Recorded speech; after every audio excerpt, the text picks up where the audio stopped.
1 2, mic check, 1 2, 1 2, 1 2, mic check, 1 2. 1 2, 1 2, mic check, 1 2, 1 2, 1 2, mic check.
Mic check, 1 2, 1 2, 1 2, mic check, 1 2, 1 2.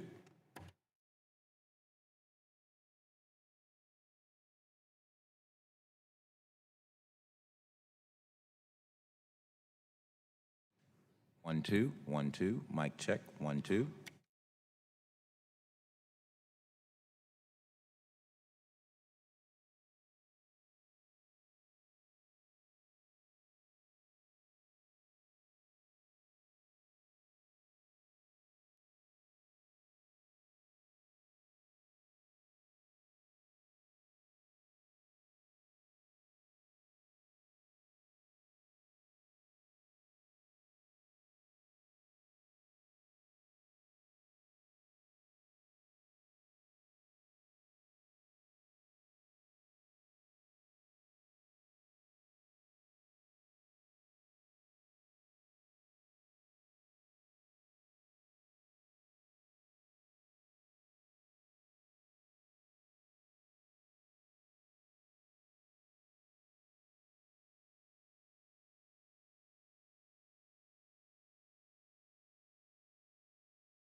Good morning.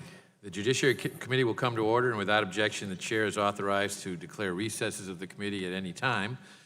We welcome everyone to this morning's hearing on the need for the balanced budget amendment. I'll begin by recognizing myself for an opening statement. On March 2nd, 1995, a pivotal day in the history of our country, the United States Senate failed by one vote to send a balanced budget constitutional amendment to the states for ratification. The amendment had passed the House by the required 2/3 majority, and the Senate vote was the last legislative hurdle before ratification by the states. If Congress had listened to the American people and sent that amendment to the states for ratification, we would not be facing the fiscal crisis we are today. Rather, balancing the federal budget would have been the norm instead of the exception over the past 20 years, and we would have nothing like the annual deficits and skyrocketing debt we currently face. In 1995, when the balanced budget amendment came within one vote of passing, the gross federal debt stood at $4.9 trillion. Today it stands at over $19.5 trillion. The federal debt held by the public is rising as well and is increasing rapidly as a percentage of the country's economic output. Unlike the past, when the debt spiked to pay for wars of finite duration and then was reduced gradually after hostilities ended, more recently, the debt has risen as a result of having to pay for entitlement programs that are of indefinite duration and difficult to reduce over time. As the nonpartisan Congressional Budget Office has observed, such high and rising debt will have serious negative consequences. Interest rates will increase considerably, productivity and wages will be lower, and high debt increases the risk of a financial crisis. What is particularly troubling is that the debts we are incurring will burden multiple future generations. Indeed, a few years ago, a cross-national study found that the United States ranked worst among 29 advanced countries in the degree to which it imposes unfair debt burdens on future generations. It's time for Congress to stop saddling future generations with the burden of crushing debts to pay for current spending.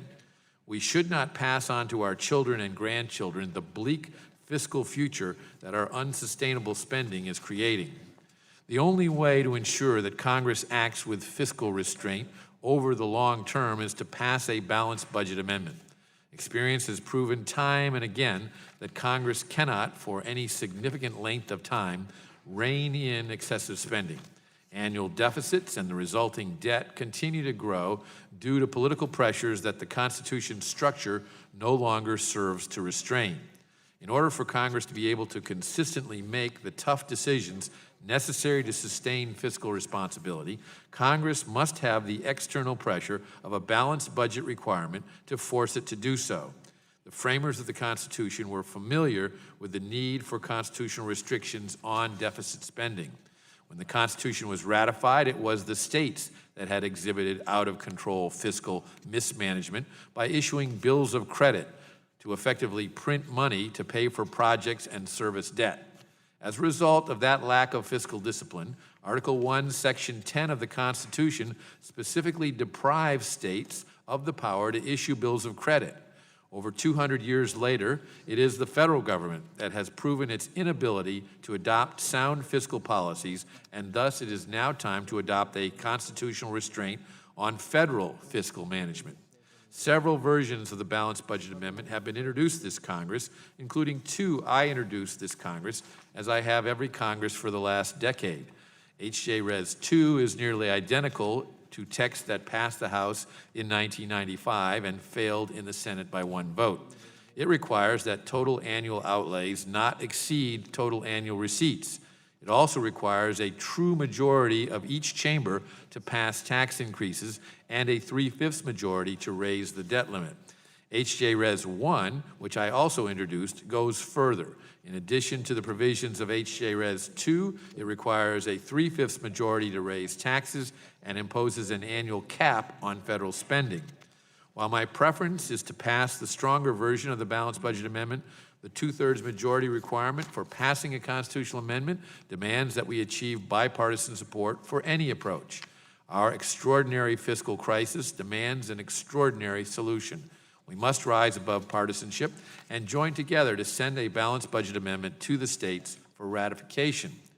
We are at a crossroads. We can make the tough choices to control spending and pave the way for a return to surpluses and paying down the national debt, or we can continue further down the road of chronic deficits, leaving our children and grandchildren with crippling debt that is not of their own making. The choice is ours, and the stakes are high. I look forward to hearing from our distinguished panel of witnesses today about this important issue, but first we want to hear from the ranking member of the committee, the gentleman from Michigan, Mr. Conyers. Thank you very much, Chairman Goodlatte. Top of the morning to all of our colleagues that have gathered here to share their perceptions of this amending the Constitution to require a balanced budget. Great to see you. I look forward to hearing your views on this matter.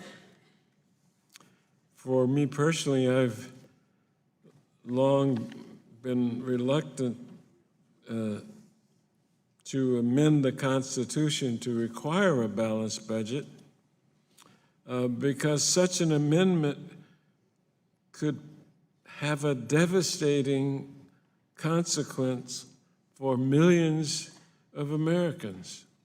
Simple as that for me.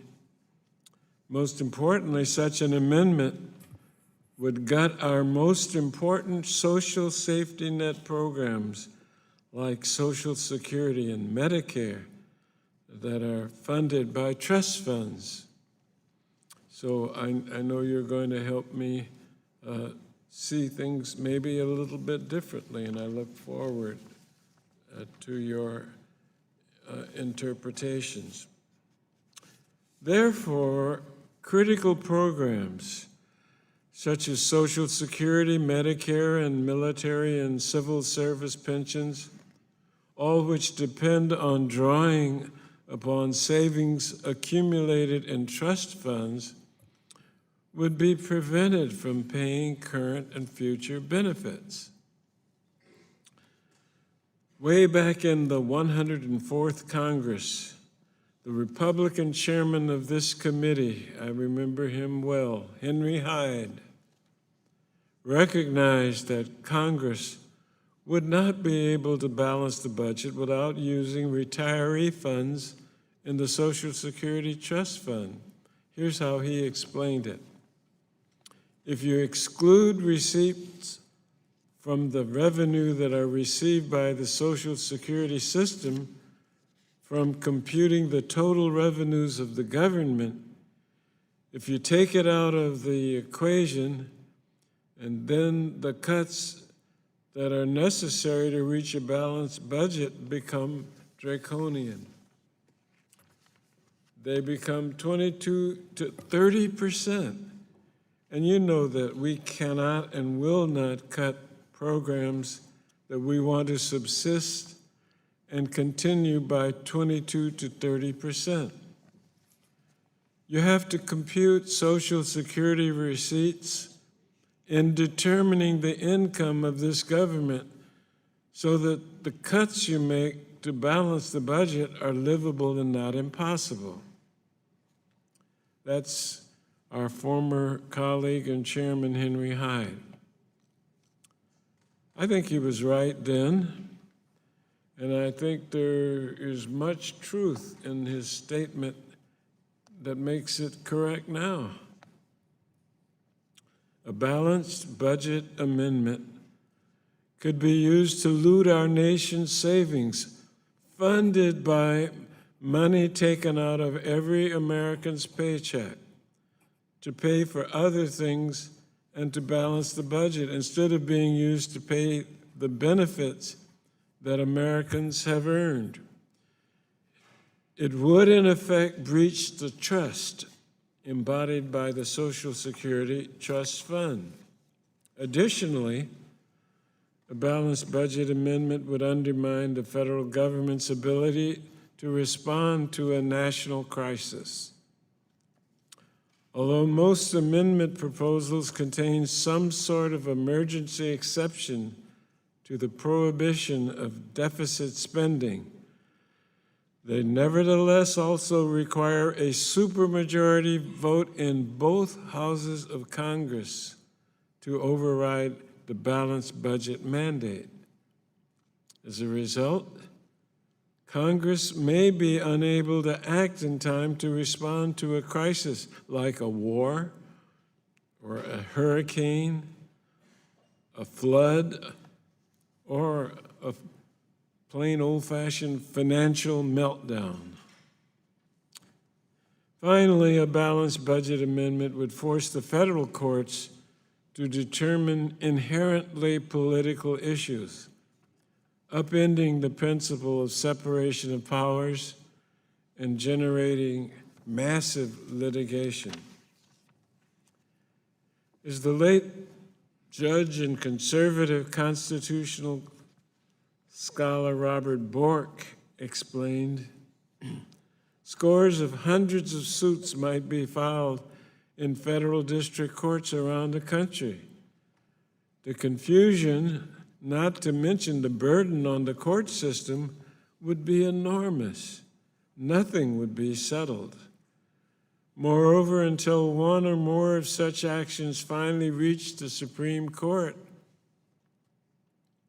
nor is it at all clear that what could be done if the court found that the amendment had been violated 5 years earlier. Now, it's not all the time that I agree with Judge Bork. We should heed his warning in this instance about the potential for endless litigation in courts over budget policy. To satisfy the dictates of the Constitution's balanced budget amendment as envisioned by these proposals, these courts would need to decide complex economic policy issues that I think are left better for the elected and politically accountable branches to determine. And so for those reasons, I oppose the concept of a constitutional balanced budget amendment. And so I look forward to hearing from my colleagues on the members panel, as well as from all of today's witnesses on these critical issues, and I thank the chairman. Well, thank you, Mr. Conyers, and let me now introduce our first panel of witnesses. Our first witness is the Honorable John Ratcliffe. Mr. Ratcliffe is a member of the Judiciary Committee and represents the 4th District of Texas. Our second witness is the Honorable Bobby Scott. Mr. Scott has previously been a member of this committee, and he represents the 3rd District of Virginia. Our third witness is the Honorable Vern Buchanan. Mr. Buchanan represents the 16th District of Florida. Our fourth witness is the Honorable Steve Stivers. Mr. Stivers represents the 15th District of Ohio. Our fifth witness is the Honorable Justin Amash. Mr. Amash represents the 3rd District of Michigan. Our sixth witness is the Honorable Barry Loudermilk, and Mr. Loudermilk represents the 11th District of Georgia. And our seventh and last, but certainly not least witness is the Honorable Stephanie Murphy, and Ms. Murphy represents the 7th District of Florida. Welcome to all of you. Thank you for agreeing to participate today. We look forward to your testimony. Your written statement will be entered into the record in its entirety. And as you know, we ask that you summarize your testimony in 5 minutes, and we have timing lights in front of you on the table that you all know how they operate. And Mr. Ratcliffe, we'll start with you. Welcome. Chairman Goodlatte, Ranking Member Conyers, and my fellow members on the House Judiciary Committee, good morning, and thank you for giving me the opportunity to speak on the importance of amending the Constitution to require the federal government to balance its budget. The issue of balancing the budget is about more than just dollars and cents. It's about more than making sure federal spending doesn't exceed revenues. It's about accountability to the people who elected us and about restoring the trust that we've broken with the American people. Sure, we talk a lot about what needs to be done. We do that with passionate speeches and with carefully crafted cliches that make for good sound bites. But speaking candidly to you today as my colleagues, I'd ask if we're going to just continue to promise results only to then later just deliver excuses. Or can we instead agree to finally take on the tough choices that are necessary to preserve freedom and opportunity for future generations, to allow every American to go as high and as far as their own hard work, determination, and ability will carry them? Mr. Chairman, the importance of these fundamental questions are what compelled me to introduce what I think is the toughest balanced budget amendment in Congress. It's tough, but governing isn't easy. It's not supposed to be. Making tough decisions after careful deliberation, explaining those decisions with clarity and transparency to our constituents, I think that's what we all signed up for. The debate regarding a balanced budget amendment is certainly nothing new. But the history of that debate is perhaps the most compelling argument that I can offer you regarding the imperative necessity of passing a balanced budget amendment. Mr. Chairman, as you mentioned in your opening statement, Congress had a chance to do exactly that in 1995 when a balanced budget amendment passed the House only to then fall a single vote short over in the Senate. At that time, the federal debt was just $4.6 trillion. But without a balanced budget, what followed over the last 2 decades has been yearly waves of federal deficits from Congresses and presidents of both parties. And the American people have had to watch the federal debt rise at an alarming and obscene rate, now quadrupling to almost $20 trillion. Now, critics and opponents of a balanced budget amendment will argue that the real cause of these fiscal imbalances is just a lack of political will, not something that can be cured by amending the process. They very well may be right with respect to the political will part. But can any of us honestly look into the eyes of the American people and tell them that we expect that to change without a constitutional constraint strong enough to stop legislators from being fiscally irresponsible? I can't, and I won't. The 700,000 Texans that I'm grateful to represent didn't elect me to posture or message. They elected me to act and to lead on the toughest issues facing our country and impacting our children's future. I think all of our constituents want action and leadership on this issue. They are so tired of hearing us talk a good game, but when it comes time to taking action, watching us consistently fall short of the expectations that we have set. It's no wonder that Congress has such a low approval rating. We consistently overpromise and underdeliver. So, Mr. Chairman, the opportunity and the choice to finally change this narrative is really now ours. A balanced budget amendment will restore fiscal sanity. It will provide certainty to our national finances. It will save future generations from having to pay of the excesses of today. But most of all, a balanced budget amendment will restore the American people's trust in the federal government. It is my hope and prayer, Mr. Chairman, that this is the Congress that will be remembered for being on the right side of history on this issue. Thank you again for giving me the opportunity to testify today. Thank you, Mr. Ratcliffe. Welcome, Mr. Scott. Thank you, Mr. Chairman, Ranking Member Conyers, and thank you for the opportunity to return to the Judiciary Committee hearing room. I spent many great days here, and I appreciate the opportunity to return, and also the opportunity to discuss my concerns with the idea of adding a so-called balanced budget amendment to our Constitution. Reducing our deficit and balancing our budget are goals that every member here supports, but I worry that we often get distracted by the title of these resolutions without paying serious consideration about whether the specific provisions of the proposal will actually help balance the budget. If we're ever going to balance the budget, the fact is we're going to require members to cast some tough votes. Many of these votes will be career-ending votes, and a constitutional amendment will not change that reality. One of the first consequential votes I cast in this body was in 1993 on the Clinton budget. Not one Republican voted for it. Vice President Gore had to break the tie in the Senate. We will remember 53 members in addition to Marjorie Margolis-Mrzinski, lost their seats in the next election for passing a budget that created in 8 years over 20 million jobs, more than triple the Dow Jones Industrial Average, and by 2001, as a result of that budget, the CBO projected surpluses large enough over the next decade to totally pay off the debt held by the public by 2008. But 54 members of the House lost their seats as a direct result of that vote. Now, notwithstanding the title, the fact is that most of the proposed balanced budget amendments would actually make it impossible to ever pass a strict deficit reduction plan similar to the 1993 Clinton budget. One proposal requires a 3/5 majority in both houses to enact a revenue increase.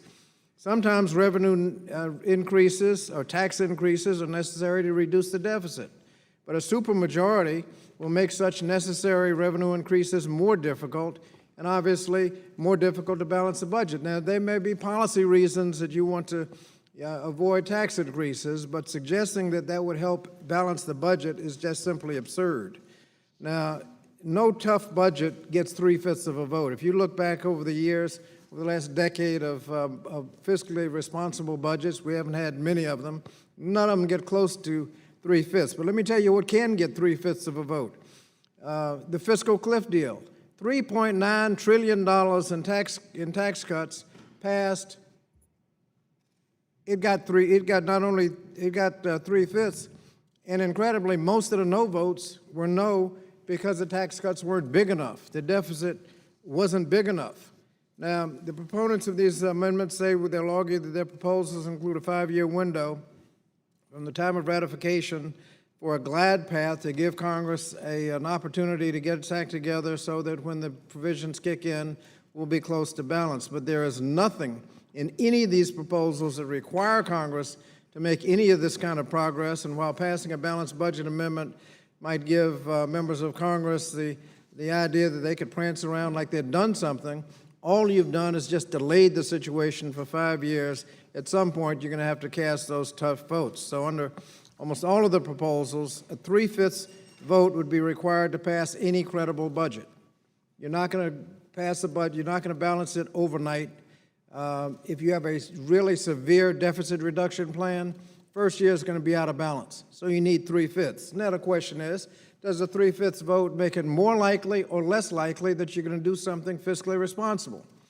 Like I said, these are career-ending votes that you're going to have to cast if you want to get this budget in balance.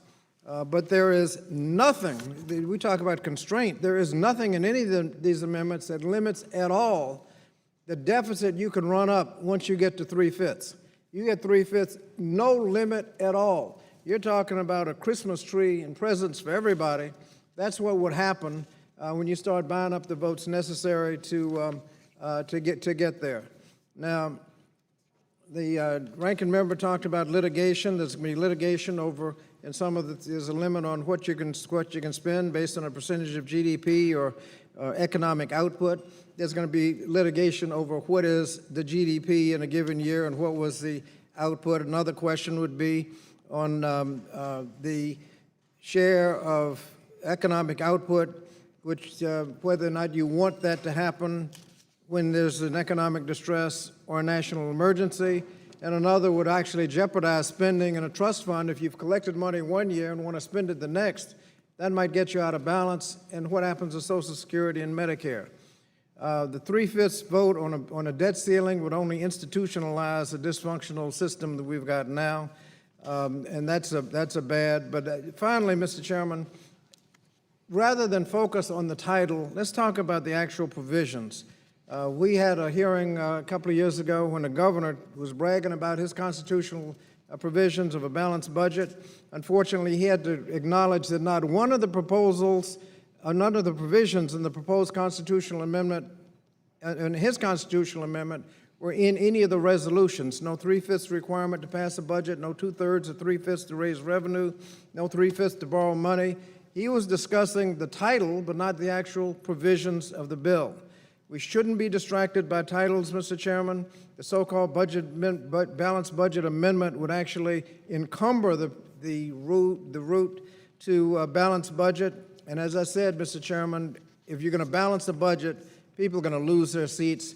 Nothing in these provisions is going to change that reality, because these provisions would actually make it more likely that we'd go into more debt and not that we'd go in a fiscally responsible way.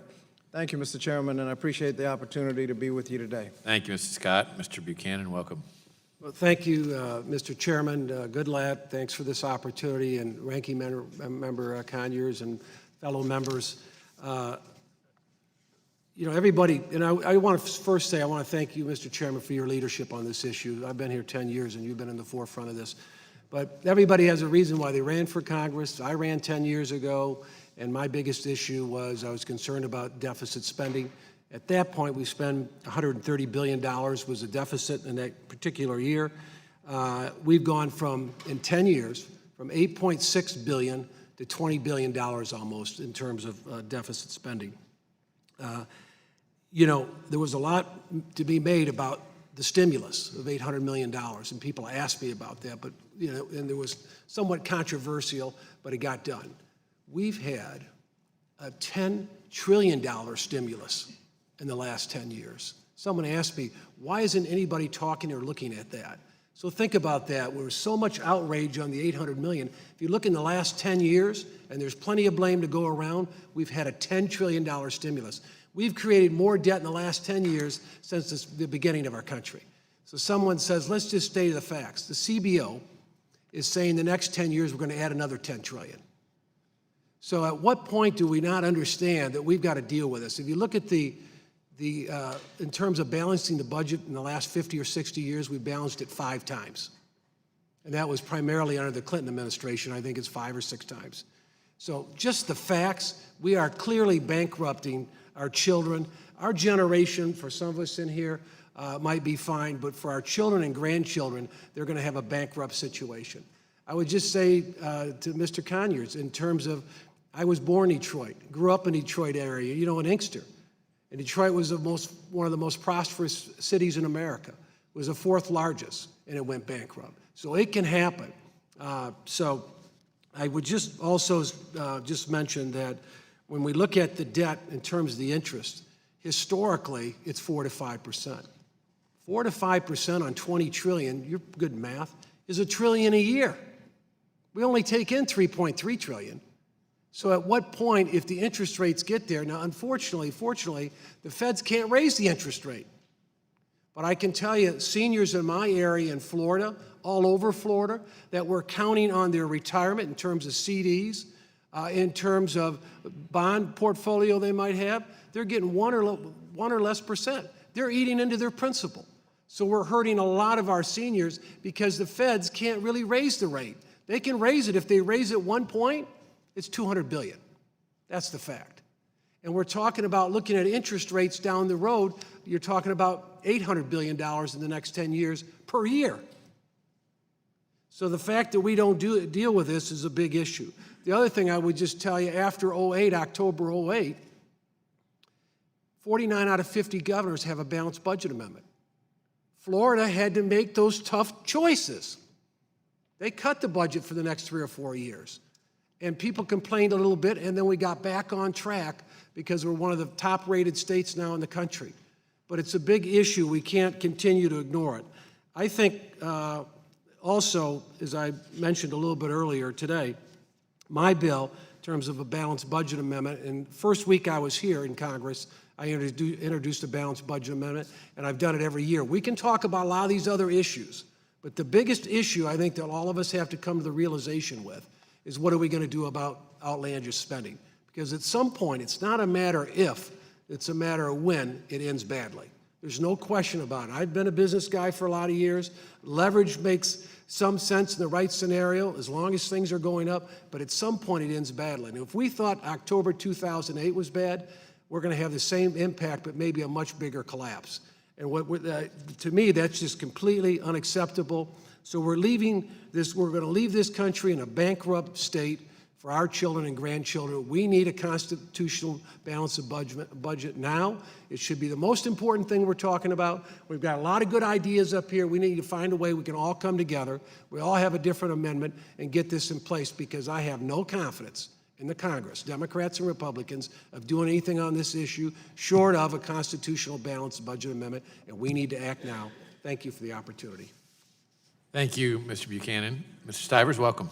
Thank you, Chairman Goodlatte and Ranking Member Conyers. Thanks for holding this hearing, and thank you, Mr. Chairman, for your leadership on the balanced budget amendment. You appropriately mentioned that in 1995,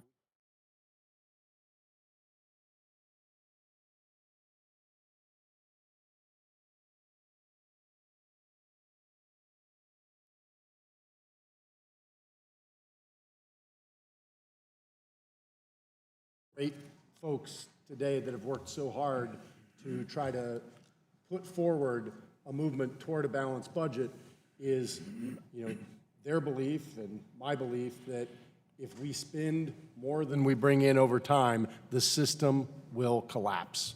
And so we have to act. And the ranking member talked about what might happen with a balanced budget amendment, some draconian cuts. Actually, I believe the true draconian option is to do nothing. A recent CBO report talked about what would happen under the current law with the old age survivors insurance of Social Security. By 2030, it'll be exhausted. In 2031, the cuts will be about 31%. We've never seen cuts like that. Other mandatory programs, Medicare, hospital insurance, will be exhausted by 2028, and you'll see draconian cuts there as well. My dad used to tell me we can do this the easy way or the hard way, and that's the truth here too. We can do this the easy way, which is us deciding to come together. My proposal for a balanced budget amendment is a bipartisan amendment, Mr. Conyers, and it does not require a supermajority to raise taxes. It does not require a supermajority or cap spending. It simply requires us to do things, because I haven't been here a long time. I've been here 6 years, but I've been here long enough to learn that the only things that happen in Congress are the things that have to happen. We need to make balancing our budget something that has to happen. And if we don't, millions of Americans will see draconian cuts as a result. I think the gentleman from Florida very accurately talked about what could happen with interest rates. Interest rates are at an artificial low. Our servicing cost on our debt is tiny now, yet it's already more than we spend in veterans benefits. And if interest rates were to normalize back to normal 4 to 5% rates, we would be spending about 30% of everything we bring in just to service the debt. And that doesn't account for anything else. We have to do something, and we have to do something now. And I would plead to all of you that I believe we have to do it in a bipartisan way. Would I like a limit on how much we could spend as part of our GDP? Yeah, I would like that. I didn't put it in my balanced budget amendment because I know we need to compromise. I know it has to be bipartisan. To get to the numbers we need Republicans and Democrats to come together to do this and control our own fate, because if we don't, our fate will be controlled for us by other people, by our creditors around the world. And we all saw what happened to Greece. We all saw what happened to Portugal. We all know how bad that situation could be. I don't want to let that happen to the citizens of the United States of America and to the people who depend on our government to do the things that it needs to do to help and to defend our country. And, one of the greatest threats, I've been a military guy for 32 years, one of the greatest threats to our national security, as Admiral Mullen said almost 5 years ago, is that our national debt risks our national security. And we all know that in our own lives. When you owe people money, you're at their mercy. And that's why we need to live within our means and start to pay down our national debt. I want to thank my co-sponsor, Henry Cuellar, for our balanced budget amendment, HRES 110. Mr. Conyers, I hope you'll look at it. It doesn't require many of the things that you talked about. I know we as Republicans and Democrats have to come together to solve this problem, and I'm willing to give up on some of the things that I might like in a balanced budget amendment and simply require it. I think the gentleman from Florida explained it. 49 states, everybody but Vermont has a balanced budget requirement in their state constitution. And since 2008, countries like Germany, Austria, Poland have added a balanced budget amendment to their constitution as countries because the financial crisis demanded that they do it. And I'm not talking about our financial crisis in '08. I'm talking about what happened in Europe in 2007 and 2008. So there is a way forward. It's a bipartisan way forward. I hope we can all work to make that happen because the alternative is grim for millions of Americans. And I hope we don't do this the hard way, but the problem will be solved one way or the other. I hope we take the reins, provide leadership, and lead the country on a better path of a balanced budget. Thank you for the opportunity to be here. I appreciate all the very passionate advocates that are here today to talk about the future of our country. Thank you, and I appreciate, yield back the balance of my time. Thank you, Mr. Stivers. Mr. Amash, welcome. Thank you, Chairman Goodlatte, Ranking Member Conyers, and members of the committee for the opportunity to be here. I've enjoyed working with you over the years, and I hope this is another opportunity to find common ground. The federal government's budget problems are no secret, but hearing that the U.S. national debt will soon exceed $20 trillion still shocks the conscience. We've had persistent deficits for most of the last half-century, forcing future generations to pay the price of past and current government spending. And there's no sign of change under current policies. This high debt burden is already undermining economic growth, crowding out other budget priorities through escalating interest payments and risking a debt crisis with dire economic and fiscal consequences. If we continue down this path, we will go bankrupt.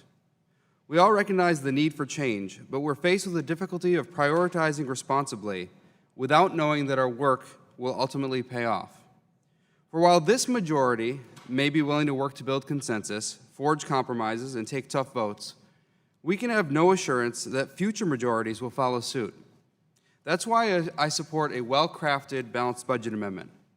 A balanced budget amendment is a binding commitment to be responsible, set priorities, avoid a debt crisis, and lighten the growing burden of indebtedness. But not all BBAs are equal. We should always be cautious about amending the Constitution, and a BBA in particular must be carefully drafted. First, it must be simple, concise, and general. Most of the Constitution establishes broad principles, leaving the details to be filled in by Congress through legislative enactments. Second, it should be narrowly tailored. It should not impose substantive policy, such as requiring a supermajority to raise taxes or limiting spending to a percentage of GDP. A BBA should require overall spending and revenue to balance. That's it. And keeping it focused is not only good policy, but also good politics. Ratifying a constitutional amendment requires the support of 2/3 of both houses of Congress and 38 state legislatures. It must be bipartisan to succeed. To obtain bipartisan support, it must be workable. In the state of Michigan, the Constitution mandates that the budget balance every year. Accomplishing this requires multiple revenue estimating conferences. It also requires the Michigan legislature to conduct quarterly budget meetings to adjust programs as those spending and revenue estimates change. This structure creates too much uncertainty. In addition, we need flexibility to address emergencies. A BBA should include a safety valve that's tight enough to avoid abuse, but loose enough to be usable. Finally, a reasonable path to balance is vital. Many of the reforms that bend the cost curve start with small savings that become meaningful only over time. Avoiding a shock to the system and instead setting upon a gradual path to balance also will help build trust and grow confidence in the new budget rule. I'd like to briefly discuss my balanced budget proposal. H.J. Res 15, which meets these standards I've mentioned and has garnered substantial bipartisan support over the last few Congresses. I call H.J. Res 15 the Business Cycle Balanced Budget Amendment, or BCBBA, because it requires balance over the business cycle instead of every year. The spending limit is based on the rolling average of revenue from the 3 prior years. Because averaging softens revenue fluctuations and avoids the need for shifting estimates, policies would stay predictable. Under the BCBBA, Congress could choose any level of government spending and revenue. Lower taxes with a smaller government providing fewer services would be possible, as would be a larger government providing more services with higher taxes. The only option taken off the table would be perpetual deficits. Fiscal policy would be countercyclical. When a recession hits, spending would still be based on the pre-recession boom years. This mechanism would allow for temporary deficits, but as the economy recovers, the spending limit would begin to incorporate the lower recession year revenues, producing small surpluses in good years. Setting spending this way would provide the predictability and stability I've highlighted and allow Congress to focus on structural balance and long-term prioritization instead of on constant tinkering to meet immediate desires. Deficits from recessions and emergencies would be offset by surpluses in economic upturns. Based on conversations with Republicans and Democrats, I chose 2/3, the normal constitutional supermajority, as the necessary support for emergency spending. And finally, the BCBBA allows a full decade to reach balance after ratification, because setting national priorities and realizing savings takes time. Phasing out deficits faster would still be an option, but a smoother transition period might be worth taking a little longer. We need to balance our budget and end the downward spiral into debt. I'm convinced that it will take a binding rule, a constitutional amendment to accomplish it, and congressional support already exists for the right proposal. We can come together to confront the challenges facing our great nation, but to do so, we need the confidence that our return to fiscal responsibility and sustainability will endure. That's why I support a well-crafted balanced budget amendment, and I urge the Judiciary Committee to continue these hearings and ultimately to bring such an amendment to the floor. Thank you again for having me here today. I look forward to working with you on this important issue. Thank you, Mr. Amash. Mr. Loudermilk, welcome. Thank you, Mr. Chairman. Ranking Member Conyers, I appreciate you inviting me to this hearing, and more importantly, Mr. Chairman, your interest and the committee's interest in this critically important topic to America. I serve on the Financial Services Committee, and during our committee hearings, the chairman displays a constant reminder of America's looming crisis. On the monitor in front of the committee room, the U.S. debt clock is constantly running at an alarming pace. Our debt is increasing. As I was sitting in the committee hearing yesterday, I was looking at the debt clock as it was racing toward $20 trillion at a pace of over $10,000 every second. Most Americans have a hard time grasping just how huge a $20 trillion debt really is. When I was running for Congress just 3 years ago, that debt was only at $17 trillion. But in fact, most of us in this room probably don't even have a good idea or have a hard time putting in perspective how massive $20 trillion actually is. So I'd like to put it in perspective using something I think everyone can relate to. Our modern calendar is based upon the traditionally observed birth date of Jesus. Regardless of religious affiliation, if you know what the current date is, especially the current year, you have a general idea when Jesus was born. Using this common reference point, I calculated how much money you would have to save over this time period just to pay off our national debt. The results were astounding. If you were to start in a savings account with $17,000 starting at the moment of Jesus' birth and deposited $17,000 every minute, that's every 60 seconds consistently till this moment today, you still wouldn't have enough money to pay off our national debt. That's $17,000 every 60 seconds for over 2,017 years. That should alarm everyone. Not only is the principal on debt overwhelming, but the interest on that debt is increasing exponentially. We must address this crisis immediately, or we will be overcome by the interest that soon will be one of the single largest expenditures in our budget. This is why Defense Secretary James Mattis stated in his confirmation hearing that our national debt is the biggest threat to our national security. Since I've been in Congress, and for the past several years, Congress has attempted to address our debt and deficit through long-term budgeting. This year, as we've done in the past, we'll bring to the floor a budget proposal that attempts to balance our budget within a 10-year window. Our fiscal year 2018 budget addresses the fact that we cannot close the fiscal gap in 1 year or even 5 years. It requires a long-term approach to balance the federal revenues with federal spending. Unfortunately, we have been proposing this same course of action year after year, but we never get any closer to actually balancing the budget. If history repeats itself, as it tends to do on Capitol Hill, I expect that next year we'll once again be discussing a budget that balances within 10 years, not 9 years, not 8 years. If we're serious about securing the nation for future generations, we must take bold but measured actions to rein in federal spending before rising interest rates drive it out of control. In fiscal year 2010, Congress passed a budget that would balance by the year 2020. However, 8 fiscal years later, we are not any closer to actually balancing our budget. In fact, as I've already stated, this year's budget proposes balancing by the year 2028. In the entitlement-dependent culture of our modern America, it will be increasingly difficult to secure the votes needed to cut spending at the levels needed to put us on the path of fiscal responsibility. That's why it's imperative that we pass a balanced budget amendment to force us to make difficult decisions. My balance of budget amendment, H.J. Res. 29, is built upon the premise that Congress can balance the budget within a 10-year window without major disruption of critical government services. My balanced budget amendment would take effect in the 10th fiscal year after ratification. This would force Congress to implement gradual cuts over time and reform costly government programs. It will also allow federal agencies, state governments, and the nation as a whole adequate time to adjust to the leaner and more effective federal government. With a clear and constitutionally mandated path for a fiscally sound government, we must also ensure future debt is only used for times of war or other national emergencies. H.J. Res. 29 forces fiscal responsibility by limiting spending to 18% of the previous year's GDP. However, with a 2/3 vote, Congress may exceed the 18% limit for one calendar year. To ensure that the burden of fiscal irresponsibility of future Congresses is not solely placed on the backs of American taxpayers, H.J. Res. 29 requires the vote of 2/3 of Congress to enact any new tax or increase the rate of any existing tax. Now is the time for Congress to take bold measures to avoid a pending fiscal catastrophe and stabilize our national economy for future generations.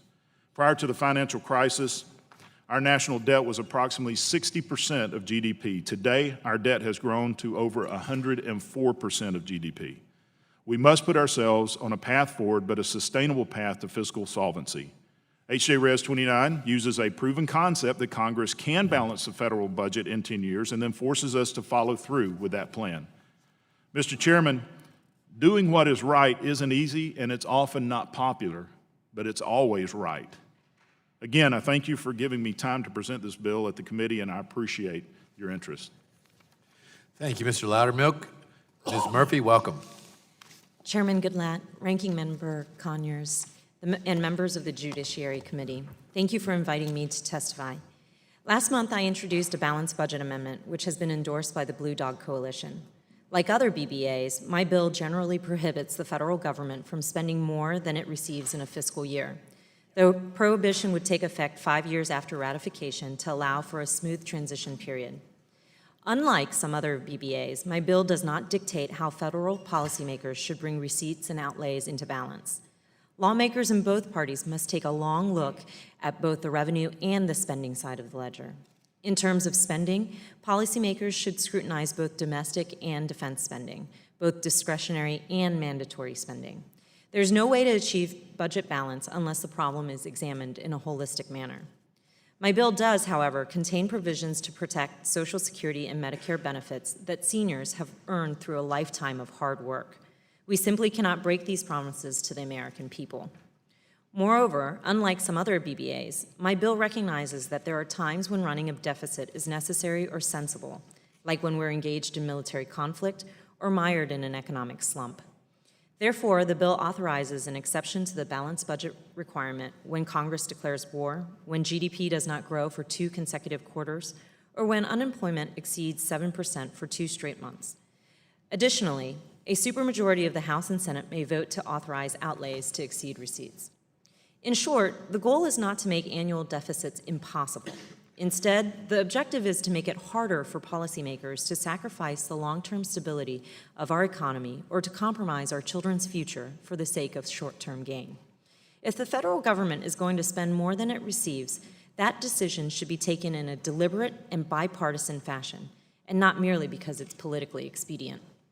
My broader goal in filing this bill is to spur an honest conversation in Congress, in my Central Florida district, and around the country about the consequences for our economy and for our national security of piling deficit upon deficit. This conversation, if it's to lead to real action, must be bipartisan. To generalize, the Republican Party skillfully talks the talk on this issue, but rarely walks the walk when in power. Meanwhile, the last time our country ran budget surpluses was when a Democrat sat in the White House. Yet today, some members of my party no longer bother even to talk the talk. with some going so far as to suggest that we can run large deficits in perpetuity without consequence. If this sounds too good to be true, that's because it is. The problem is clear. In 45 of the last 50 years, the federal government spent more than it received. As a result, debt held by the public now exceeds $14 trillion, which is 77% of GDP, the highest percentage since 1950. CBO projects that the debt to GDP ratio will reach an unprecedented level in the coming decades. According to CBO, this will have serious negative consequences for the nation. Federal spending to pay interest on the debt will increase, making it harder to fund investments in healthcare, education, transportation, housing, and homeland security. Every dollar spent to pay interest is a dollar less spent to empower the American people. Indeed, CBO projects that within a decade, the government will spend more on interest than it spends on all domestic discretionary programs combined. The large and growing debt makes us less safe. Recently, about 24 former defense, foreign policy, and economic leaders from both parties expressed the view that our long-term debt is the single greatest threat to our national security. That they noted that putting our debt on a sustainable course over the long term will lead to higher levels of economic growth, continued availability of resources to invest in our defense and our future, and a sustained leadership role in the United States in the world. We should heed the warnings of economists and national security professionals before we reach the point of no return. It is clear our country must change course. Smart policies that generate growth will enable us to reduce deficits and debt. This will require bipartisan leadership, both parties working together to adopt a sensible budget resolution, to pass annual appropriation bills in a timely manner, and to avoid dangerous brinksmanship on the debt ceiling. We still have the time to act. The question is, do we possess the will to act? Thank you. Thank you, Ms. Murphy. I want to thank all the members of this panel. This has been excellent testimony on the part of many members of Congress, some differing perspectives, but all of your testimony is welcome here today as we attempt to address this serious problem of our country's growing debt. It's not our custom to ask questions of member panels, so we're going to thank you and excuse you, but we would like to work with all of you moving forward as we address this issue. Thank you.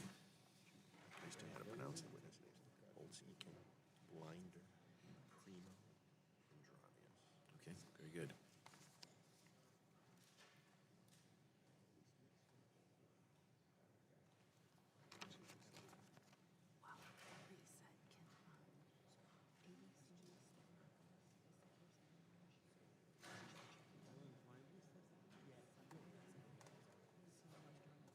Maybe so. What do they want to talk about?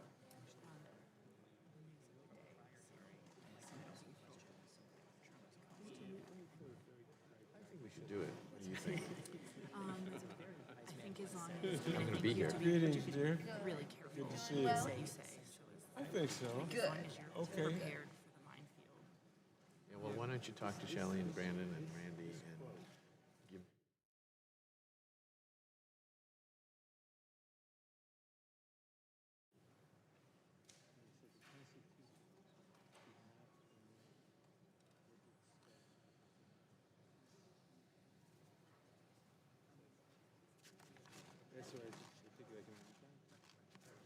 Panel 2.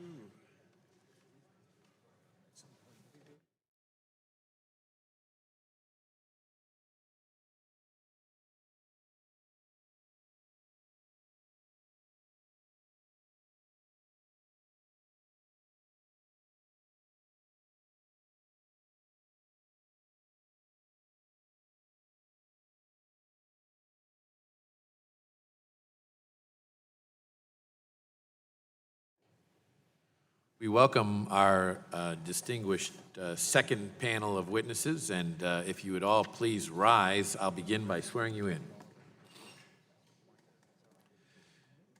Do you and each of you swear that the testimony that you are about to give shall be the truth, the whole truth, and nothing but the truth, so help you God?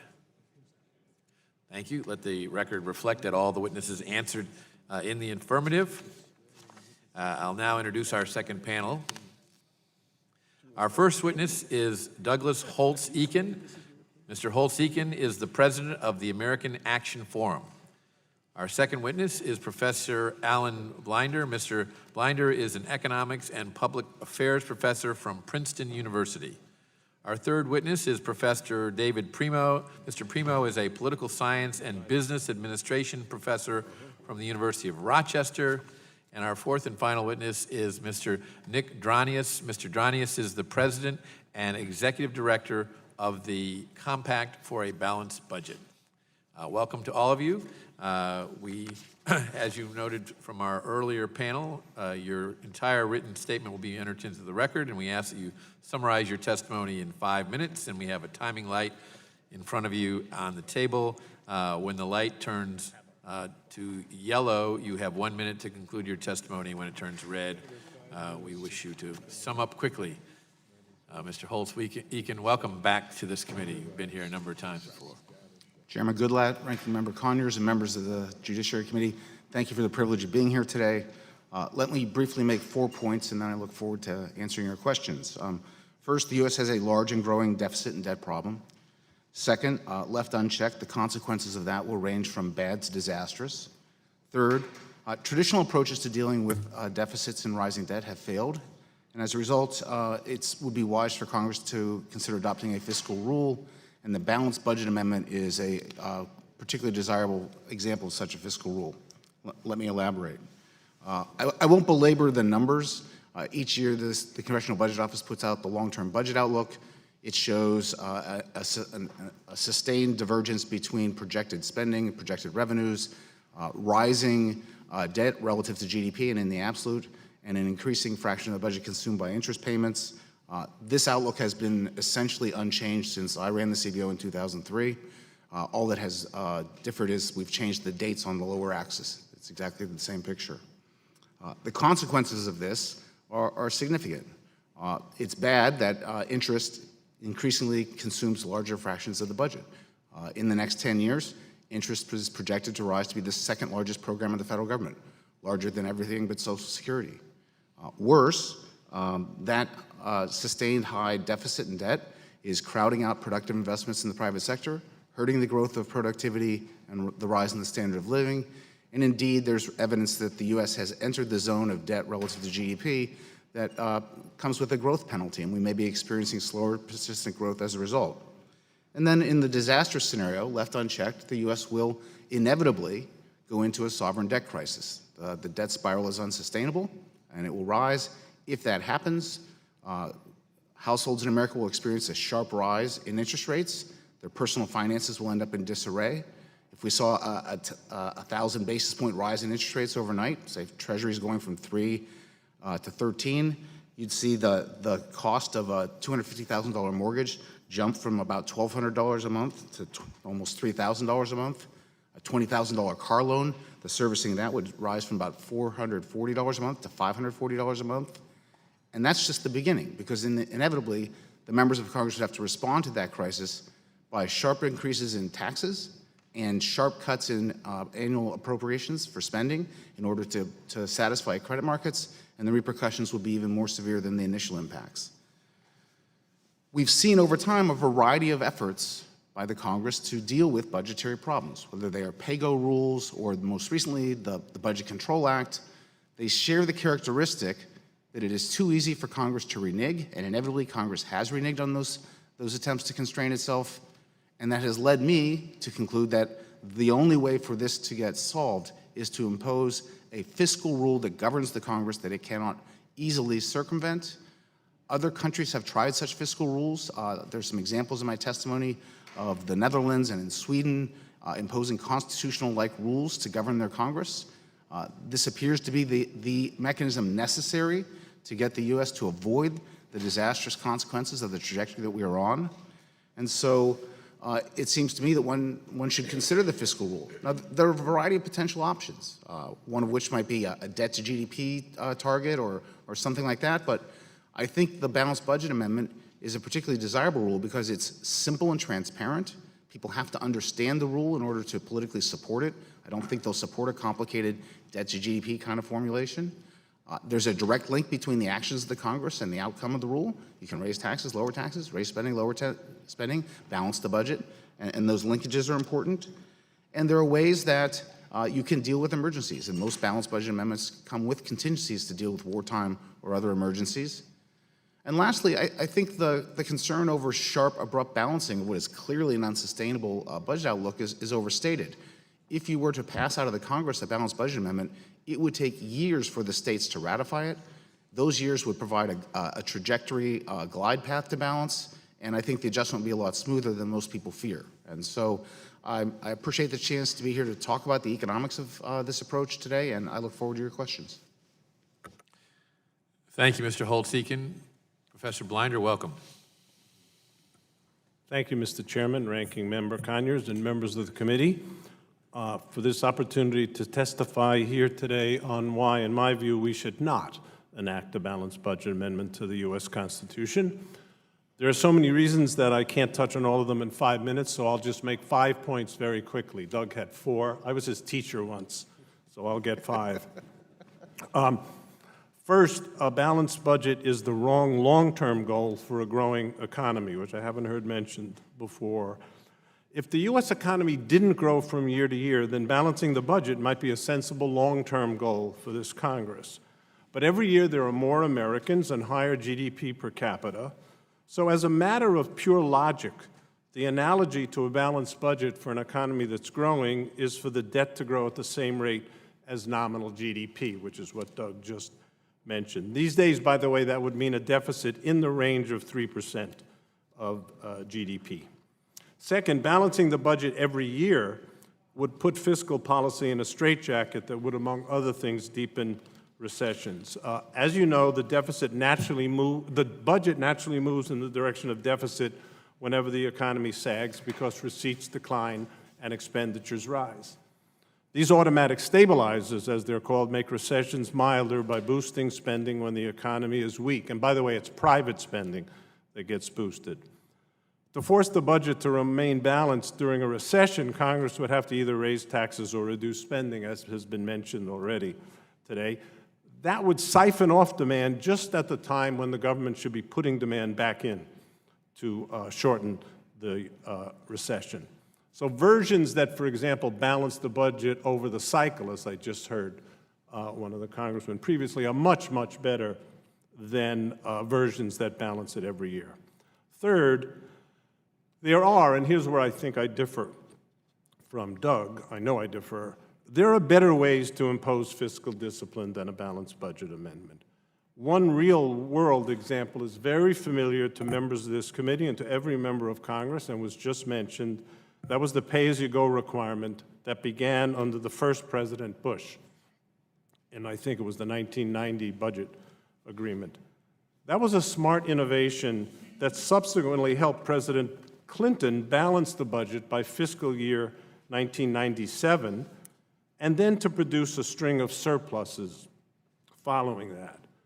Shortly after that string of surpluses, however, Congress discarded the pay-go requirement and the deficit exploded. That doesn't look like a coincidence to me. It looks like it's not literally, but it's closer to a controlled experiment than to a coincidence. Pay-go came on, the deficit shrank. Pay-go came off, the deficit exploded. Congress can easily, well, maybe not easily, Congress has the power to go back to the good old days when we paid attention to pay-go. Fourth, a balanced budget amendment invites gimmicks and bad policy to work around the strictures of the amendment. I can't go into detail, but such gimmicks are likely to give rise to court cases in which judges are called upon to decide whether the balanced budget amendment has been violated or not violated, thereby, in effect, making judges the arbiters of economic policy. And I don't think that's any better idea than making economists the arbiters of judicial issues. Fifth, a balanced budget amendment that imposes a higher bar for raising spending than for cutting taxes, and as you've just heard, some of them do and some of them don't. Such an amendment, such a version of the BBA would create biases and distortions. So, for example, if the Constitution, and I think this is an important example, If the Constitution makes it easier to cut taxes than to raise spending, Congress may decide to pursue its goals through tax expenditures rather than through direct appropriations, which it does too much anyway. That's almost always a bad idea because appropriated funds get far better congressional oversight and much more monitoring and enforcement by the executive branch than tax expenditures do, which just go on and have almost no enforcement. Finally, it's worth pausing to consider the 20% of GDP spending limit that's in Section 2 of H.J. Res. 1.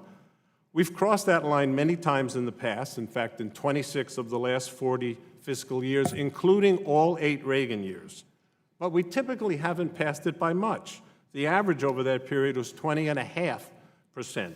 So if you're worrying about limiting federal spending to about 20% of GDP, roughly, I think you can stop worrying, because the political system we've had for 4 decades basically does that. Thank you very much for your attention. The gentleman's time has expired, and we appreciate his testimony. The chair would now recognize Professor Primo. Mr. Chairman, Ranking Member Conyers, and members of the committee, thank you for inviting me here to discuss the need for a constitutional amendment to help rescue the federal government's finances. My 3-part message today is this. First, the United States faces fiscal pressures that threaten our economy, and it is a serious mistake to let relatively low deficits today lull us into a sense of complacency about the future.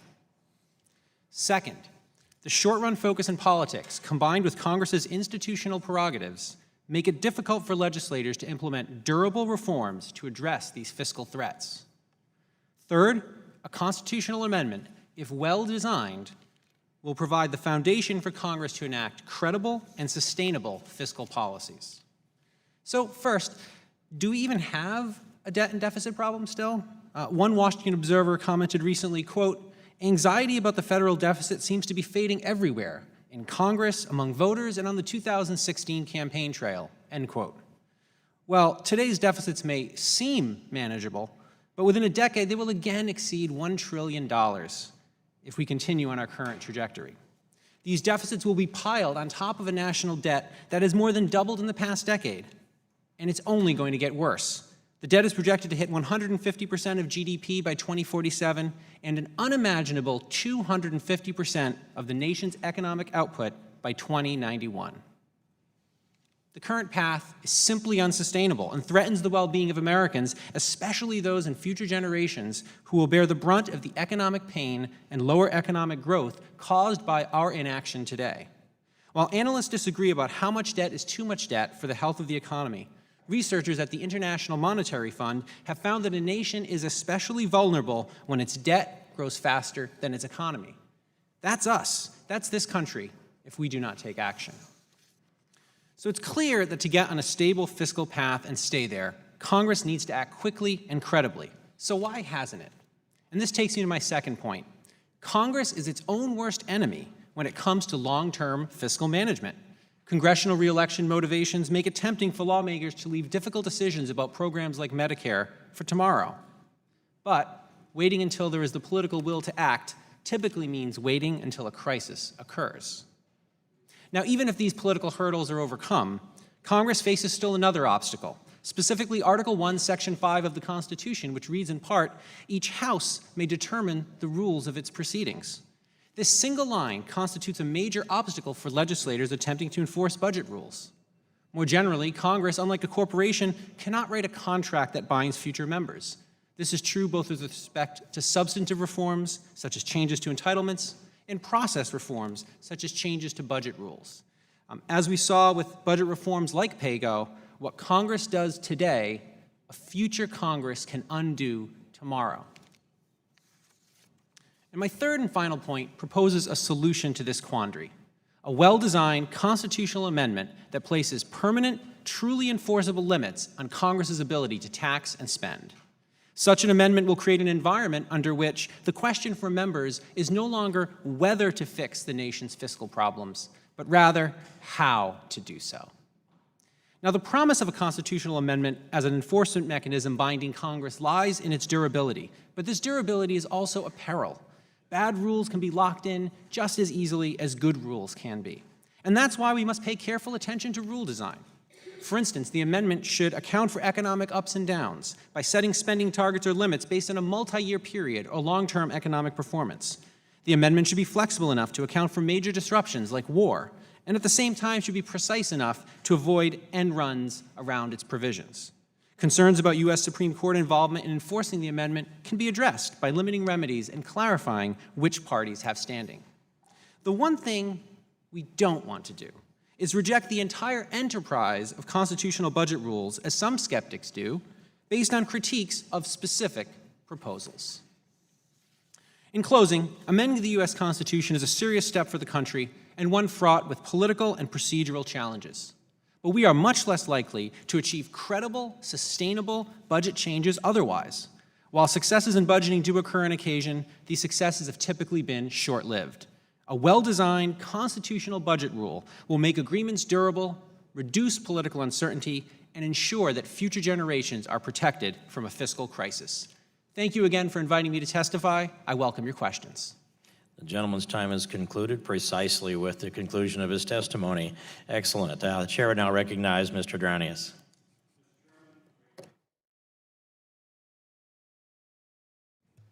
Thank you. Mr. Chairman, Ranking Member Conyers, members of the committee, I'm here to make one fundamental point, and that is a balanced budget amendment is a civil rights issue. We cannot protect the voices and the right to representation of future generations if we leave a limitless credit card in the hands of the federal government.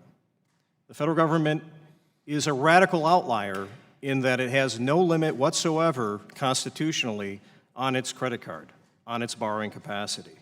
And that creates a huge potential for abuse of shifting bad policy decisions and the bill, taxation without representation, to future generations. I'm here before you today because a civil rights issue like this should unite everyone. It should not be decided on the basis of any partisan divide. And as a representative of the Compact for a Balanced Budget Commission, the first interstate agency formed to partner with Congress, representing 5 states who have agreed solemnly in a compact to ratify a specific balanced budget amendment, there is finally the opportunity to get this job done. Because HCR 73 was filed today, it is being prime-sponsored by Representative Luke Messer, and unlike any other proposal before you, it only requires simple majorities to pass. It does require yielding some leadership to the states, but that is entirely consistent with the constitutional design, because we've talked about a well-crafted amendment and a well-crafted constitution, and fundamentally it is about checks and balances, separations of power, and finding a way to ensure that structurally incentives exist that no one's rights are abused. That is precisely what this balanced budget amendment and the Compact for a Balanced Budget is about. It is a well-crafted amendment because it strikes at the core problem. The core problem is not budgetary symmetry. The core problem is not really even budgetary processes. The core problem is limitless borrowing capacity. In 1798, Thomas Jefferson said if he had one amendment to restore the Constitution to its first principles, it would be removing the capacity to borrow from the federal government. Now, that's a little radical. It goes a lot farther than is necessary. But he was striking at a recognition that with limitless borrowing capacity in the hands of any debtor, any human being, let alone an elected official, it is a structural incentive to create fiscal abuse, particularly if you're sending the bill to the next generation. Now, I'm here to urge you today to recognize that many of the concerns expressed by Representative Conyers, by Professor Blinder, and others on, some would say, the other side of the ideological spectrum from me, are legitimate in many respects. It is not the right way to go about fiscal responsibility to have some fixed demand for a balanced budget all the time. But they're wrong in assuming that you can safely place limitless borrowing capacity in the hands of Congress and just hope for pay-go to arise simultaneously. There's a reason why pay-go failed. There's a reason why it went on and it went off. It's because the pressure to spend beyond our means is unstoppable over time when you have limitless borrowing capacity and you can send the bill to future generations. So in conclusion, I just wanted to emphasize, I'd be happy to take a lot of questions on this. The balanced budget amendment that has been already drafted, that 5 states, Alaska, Arizona, Georgia, Mississippi, and North Dakota have agreed to ratify if and when it is proposed, is designed very carefully to address every concern that has been ever raised about past balanced budget amendments. Those concerns are addressed reasonably, and it is critically important to emphasize that it does what every good constitutional reform should do, which is check and balance power. And with that said, I hope that this civil rights issue of protecting future generations from being saddled with our policy choices and taxes for decisions on spending they never had a chance to influence will be protected, and that we will come to view a balanced budget amendment as akin to the same sorts of amendments we have approved in the past to represent folks that have been excluded from the political process. Thank you very much. Thanks, gentleman, for his testimony. That concludes the testimony of the witnesses. We'll now proceed under the 5-minute rule with questions. And I'm going to honor the queue that we have and recognize Mr. Franks first for his 5 minutes. Mr. Franks of Arizona. Well, thank you, Mr. Chairman. Mr. Chairman, someone once said that great societies finally come when old men plant trees under whose shade they will never sit. And I am convinced that statesmanship and everything that we are about here today is ultimately about coming generations. We have it pretty good right now in many ways, but some of the trajectories and some of the directions that we're going, I think, do in fact threaten our children's future. And Mr. Dranius, I was especially moved by your analysis that the balanced budget amendment is a civil rights issue, because I could not agree with you more. With all the arguments that say, you know, we want to make sure that we're able to spend to help people, do we not realize that bankruptcy will preclude all of that? And I think that we do face a potential sovereign debt crisis in the near future. And I'm kind of giving a little speech here because I think what you're doing here is vitally important. In all candor, Mr. Chairman, I have signed on to the Compact for America Balanced Budget Amendment approach just recently because I looked it over carefully and I believe it to be the most comprehensive, competent, well-considered approach I've ever seen since I've been in Congress and have been fighting for a balanced budget amendment for a very long time. And certainly want to express my thanks to Mr. Goodlatte for his commitment to this issue for so long. I guess what it comes down to, Mr. Dranius, is that sometimes people need to understand not only the implications of continuing on the road that we're on, but how the best approach would be to ameliorate the problem.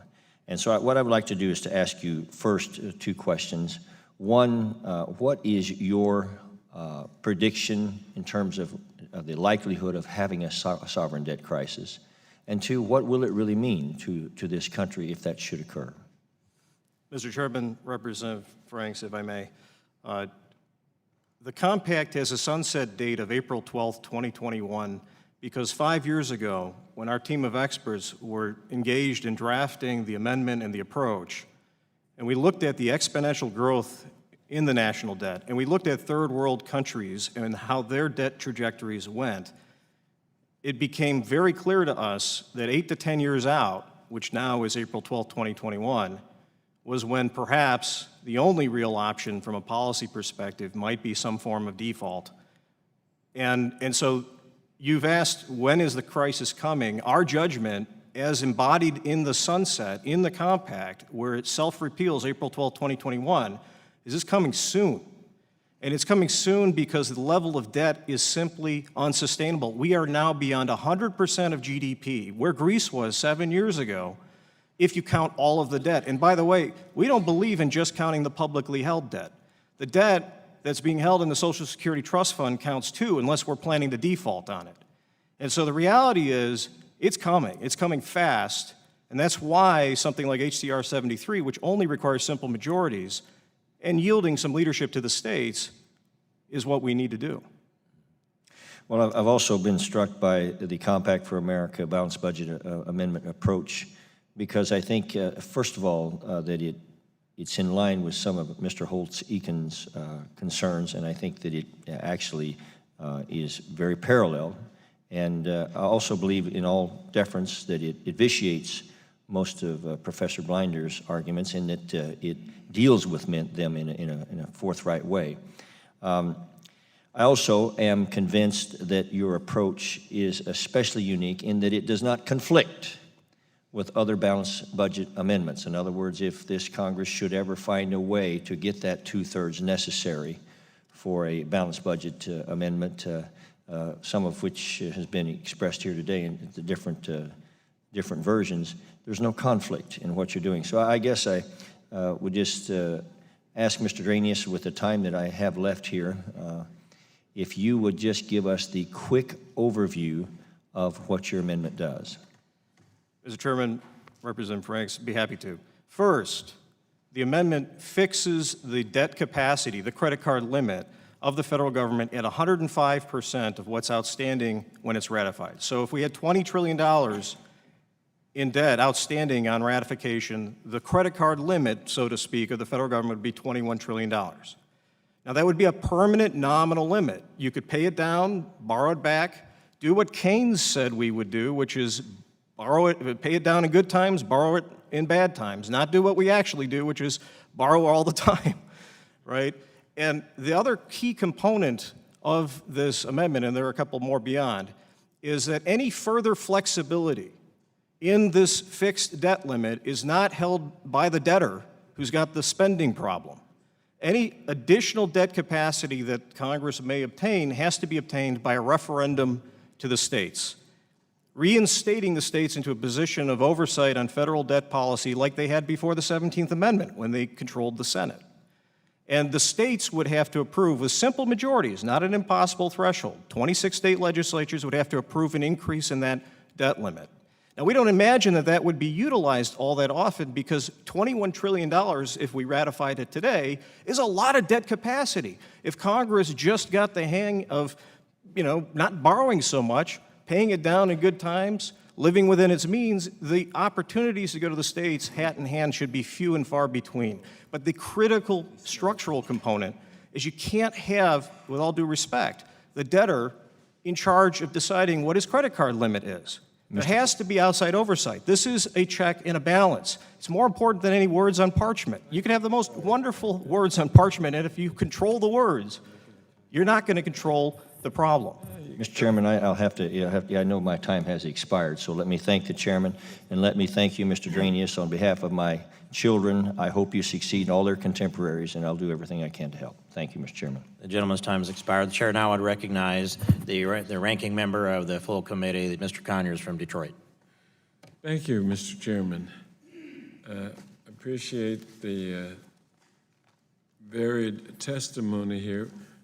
Before I begin, could I ask unanimous consent to submit for the record, on behalf of Congressman Scott, who made a brilliant statement and led us in a good discussion, but he has a survey by the National Conference of State Legislatures that he would like to put in the record.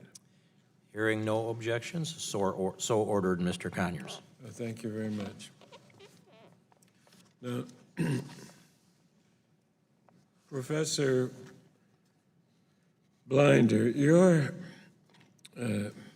testimony attracted three questions from me, and the first was, how could a balanced budget amendment devastate Social Security or Medicare? And my second question was asking you to explain why automatic stabilizers are important and how a balanced budget might negatively affect it. And the last part of my discussion would be, Would a court have to decide budget policy questions if someone alleges a violation of a balanced budget amendment? Why don't you see where our discussion leads us on those three considerations, sir? Thank you. Okay, thank you, sir. I'll do my best, though the third one that you pose is a really hard question. First, exempting pieces of the budget, whether it be taxes, Social Security, Medicare, defense, whatever is the favorite of the particular members of Congress that want to exempt, that shrinks the base to which either tax cutting, tax raising, or expenditure cutting would be necessary to get the budget from an unbalanced situation to a balanced situation. Every member of this committee has lived through a process in recent years where the non-defense discretionary part of the budget is just getting squeezed and squeezed and squeezed and squeezed. That's a likely candidate, by the way, for the residual, but my point is there will be a residual and it'll just be tougher on what's left rather than leaving that to congressional decisions when the issue is extant. The automatic stabilizers are very important, and their importance is much underestimated. On the fiscal side, given the realities of Congress, fiscal stabilization comes almost 100% and sometimes more than 100% from the automatic stabilizers, not from discretionary policy. Monetary policy is entirely different. The people at the Federal Reserve are engaged in discretionary monetary policy to fight recessions whenever they look imminent or are upon us. Don't have to rely on automaticity, but the Congress relies on automaticity. So what does that mean?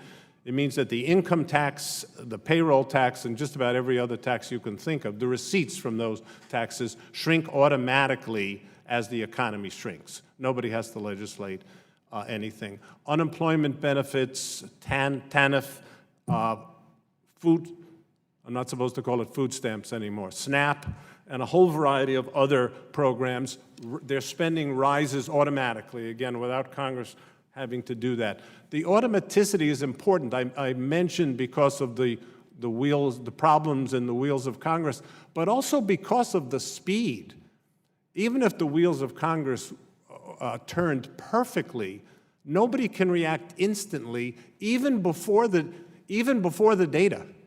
You don't have to have the data because the economy is just shrinking and the automatic stabilizers go to work automatically. So it's extremely important, and short-circuiting them is a potential catastrophe, complete catastrophe. On the who will enforce it, you know, I almost like to throw the question back to the Judiciary Committee. This is really a big problem. When Congress is not obeying the law, who enforces it? Generally what happens is somebody either has or claims standing to sue and brings a suit or something like that. How that might play out is going to be completely dependent on circumstances, and frankly, I haven't the foggiest, but don't want to go there. I think it's a bad idea to go there. Just in the few seconds left, what would happen to Social Security or Medicare facing a balanced budget amendment? That's going to be up to Congress. Social Security and Medicare are, in large sense, on autopilot with their entitlements, basically. And if it would be up to the Congress in a particular year, say when it had to balance the budget and it was unbalanced, does it pass legislation cutting Social Security benefits or cutting Medicare benefits or raising the taxes that finance those? It'll be one of those horrible questions that Congress has to face if we had a requirement for an annually balanced budget. Okay. Thank you very much, Mr. Chairman. Thank the gentleman from Michigan. Chair, I now recognize the gentleman from Arizona, Mr. Biggs. Thank you, Mr. Chairman, and I appreciate each of the participants being here on the panel today, and also our colleagues who testified earlier. And I really appreciate this because I do think this is it is perhaps, quite frankly, the most fundamental and basic problem we face and it's a threat that's really existential. And so I'm glad we're having this discussion today. I hope we continue to have this on a more regular basis until we can start bringing this problem under control.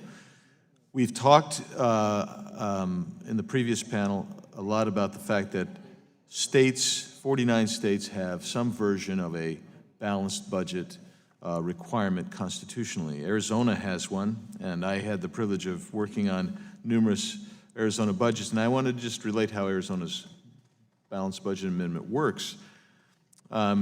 It simply basically says if you have a deficit at the commencement of the new fiscal year, you must either raise revenue or reduce spending. That's really it. And that results, but then we have some additional constraints. It takes a supermajority to raise revenue in Arizona. So that means, and you'll never get, at least not in my experience, and that was 14 years, you will never get a supermajority to raise revenue. But what you will get is something you'll have to do, and you will have to reduce spending and try to bring your budget into balance that way. A lot of people didn't like that, but I'm pleased to say at least when I left, we had finally achieved a balanced budget. And that's including years of difficulty following the 2008 real estate bubble bursting in Arizona. I raised that to you because we heard in the previous panel, I don't know how many, can't remember how many testified, 8 people. Virtually each one of them has kind of their own version of how this should work. The chairman, Goodlatte, has his version of how this should work. There are others that have how that should work. And in the Article 5 states movement, there are additional, and I've probably read at least 24 different balanced budget amendment over the last few years. I support a balanced budget amendment. The question is what that amendment does and what it looks like. I don't support all balanced budget amendments, but there are some out there that I can support. And so I think we all agree, at least I just want to, when I was in college my freshman year in macroeconomics, we were taught about guns and butter. This is a long time ago. Guns and butter. You can't have guns and butter, right? But we continue to do that in the United States. And if a balanced budget amendment doesn't address that fundamental problem, you will never succeed in whatever you do with regard to balancing your budget.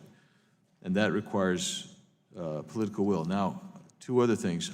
I think if you repealed the 16th and 17th Amendment, a balanced budget amendment would probably become not unnecessary, to be honest with you, because all of a sudden you would have, the states would be fully engaged and active in what happens here in the federal level instead of being recipients of all the mandates that we give. So I'm giving that little diatribe. I didn't mean to run on with my little diatribe too much, but I just needed to point that out. Now, I want to talk briefly about Mr. Dranius because he and I have known each other a long time. We've debated this thing for 10 years at least to get back and forth.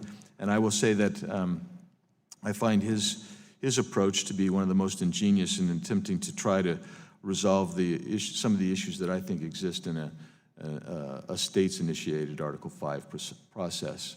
But nonetheless, I still think that there are constitutional issues with that approach as well. I think that Article 1, Section 10 would require Congress to approve an interstate compact. I know that's debatable, but I'm pretty firm in my conviction there because that would be a problem. So I would just say, because I'm out of time already, which is funny how that happens to politicians, you just run right out. But I would think I would say I could commend Mr. Dranius because I think his is the most assiduous at trying to control and direct an Article 5 states-initiated procedure to a unique end. I'm not satisfied, and Mr. Dranius knows this. I've written about him in my book even, and we've discussed this at length. But I appreciate all the approaches because this issue, and I'll just close it how I began, is an existential threat to this nation. Nothing else will ultimately matter unless we bring this under control. And so I encourage the chairman and all of us to get on the train and do this as quickly as possible and work at this assiduously. And with that, my time's expired. Thank you, Mr. Chairman. The gentleman returns his time, and the chair would now recognize the gentleman from New York, Mr. Nadler. Thank you, Mr. Chairman. Let me start off by saying that it's hard for me to imagine a more pernicious proposal than the balanced budget amendment. In 1905, in the Lochner case, Oliver Wendell Holmes, dissenting, said the 14th Amendment does not enact Mr. Herbert Spencer's social statics. That is to say, the 14th Amendment does not enact a particular view of economics. And I believe it is fundamentally wrong to bind future generations and future Congresses to a particular economic doctrine, balanced budget or any other doctrine, that may be popular today. The Constitution should provide procedures for government and should protect individual rights, but should not lock in policies, especially economic policies. Whatever one may think of the debt or how to reduce it or the proper level of government expenditures as a percentage of GDP, those kinds of policies should be enacted as legislation which can be modified, amended, or repealed by future majorities, not enshrined in the Constitution to bind future generations to the opinions of this generation. That is fundamentally undemocratic and tyrannical. If you thought I was reading a quote, it's a quote from myself at a prior hearing on this topic. Let me go further and say that we're told that that states have balanced budget amendments. Indeed, they do. But states have capital budgets. They borrow in the capital budget. They must balance the operating or expense budget. To say that a budget that does not distinguish between operating and capital, a combined budget as we have, must be balanced, is to say we should never borrow money, which is an insane view. We should borrow money to make investments. Any corporation, any state borrows money to build a bridge, to make an investment and earn a return on capital. I would also observe that someone said we should limit the debt to 20%, or the expenditures to 20%. Why 20? Maybe it should be 24 or 16. That should be determined by majorities of the day. If we had enacted this kind of amendment before we adopted Social Security, we would have said 14%, and you never would have had the ability to enact Social Security. And maybe we want to make other changes in the future. Mr. Drainius's proposal is particularly, I was about to say insane, but I'll be more kind, ridiculous, because he would enshrine in the Constitution a limit on debt, let's say $20 trillion, which as inflation goes up means a constantly lower debt ceiling every year, which means that you'd have a tighter and tighter budget every year, no matter what the popular will and no matter what the economics may dictate. Now, if you'd said that the debt should not be more than a percentage of the economy, I would still disagree with you, because that should be determined annually by Congress, but at least that wouldn't lock you into a constantly declining debt and a constantly declining budget.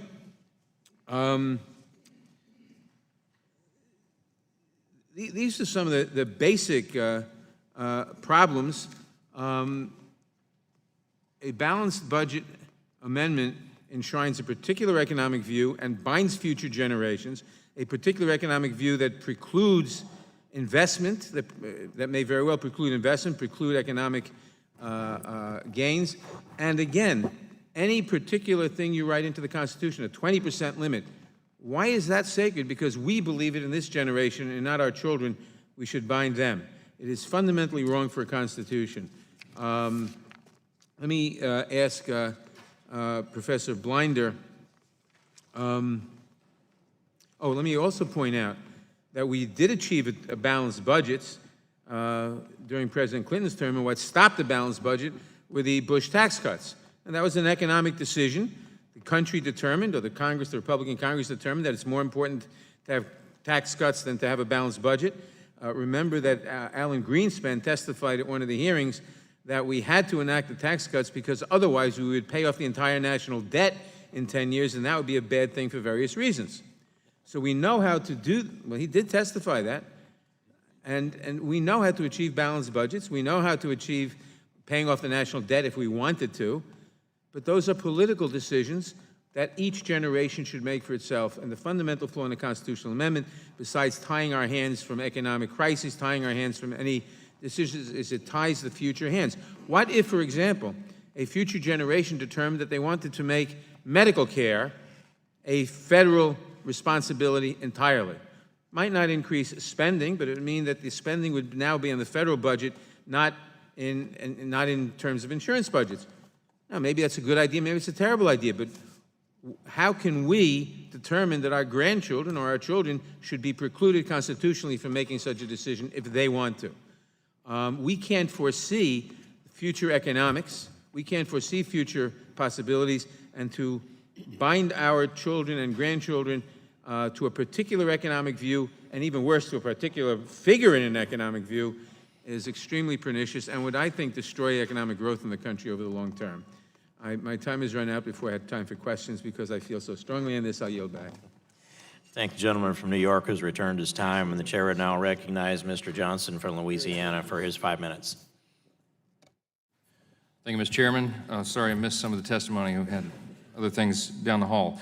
Mr. Holtz-Eakin, you testified before this committee almost 2 years ago on the same topic, and in your testimony then you wrote that, quote, the federal government faces enormous budgetary difficulties largely due to long-term pension, health, and other spending promises coupled with recent programmatic expansions, unquote. So you may have addressed this already, and if you've spoken to it, I apologize for missing it. But here we are 2 years later, and some of those programmatic expansions have continued even more. So I assume you still feel that statement is true, or would you elaborate on that further about the overall concern?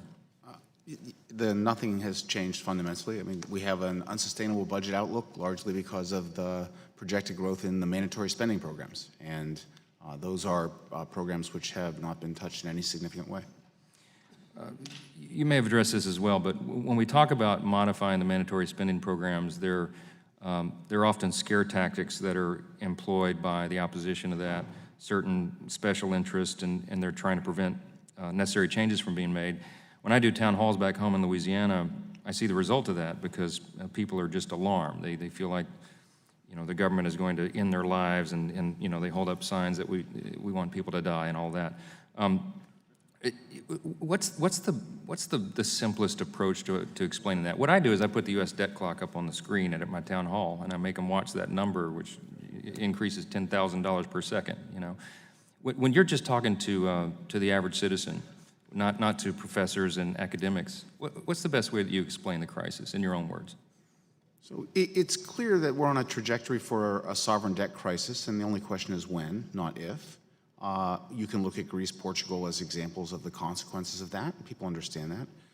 But to me, the most important point to be made is no one wants to change Social Security, for example, for green eye shades reasons. When I look at Social Security, I see a program that under current law is kept solvent. The actuaries can certify it because we're promising to cut benefits about 30% across the board in less than 2 decades. It's a disgraceful way to run a pension program. This is the United States of America. We should have a sustainable social safety net. And so, yes, we should modify Social Security, take care of the red ink in the federal budget, but also give people a safety net that's going to be durable. Medicare is even worse.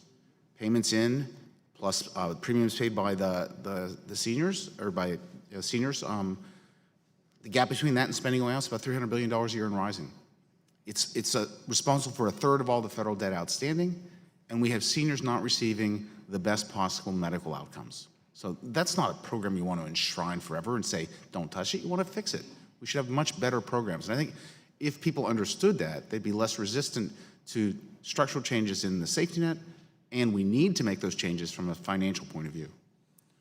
I guess this might be a question for any or all of you, but I saw a CBO study, and this may have been covered this morning as well, but it said that, I think it said that entitlement spending will eclipse GDP in 2030. So it's not 100 years down the road, it's right around the corner in relative terms. Does that estimate, does that?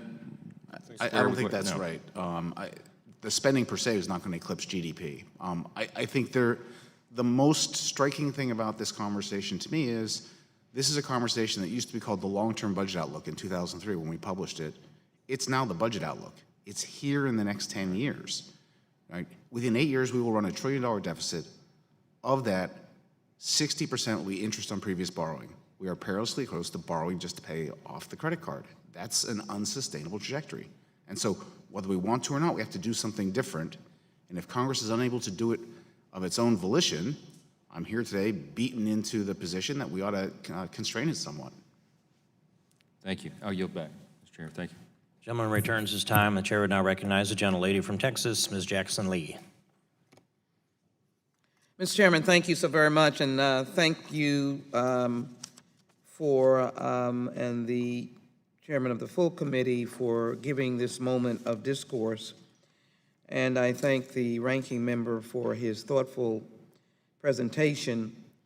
I think those of us who are sitting at least in the 4 seats on this side of the aisle have been through this before, I might say over and over and over again. And I do appreciate all of the witnesses who have come to express views. And there's one, I think, general theme that none of us would disagree with, is that we want the nation to be fiscally sound. I can't imagine that any of us would disagree with that.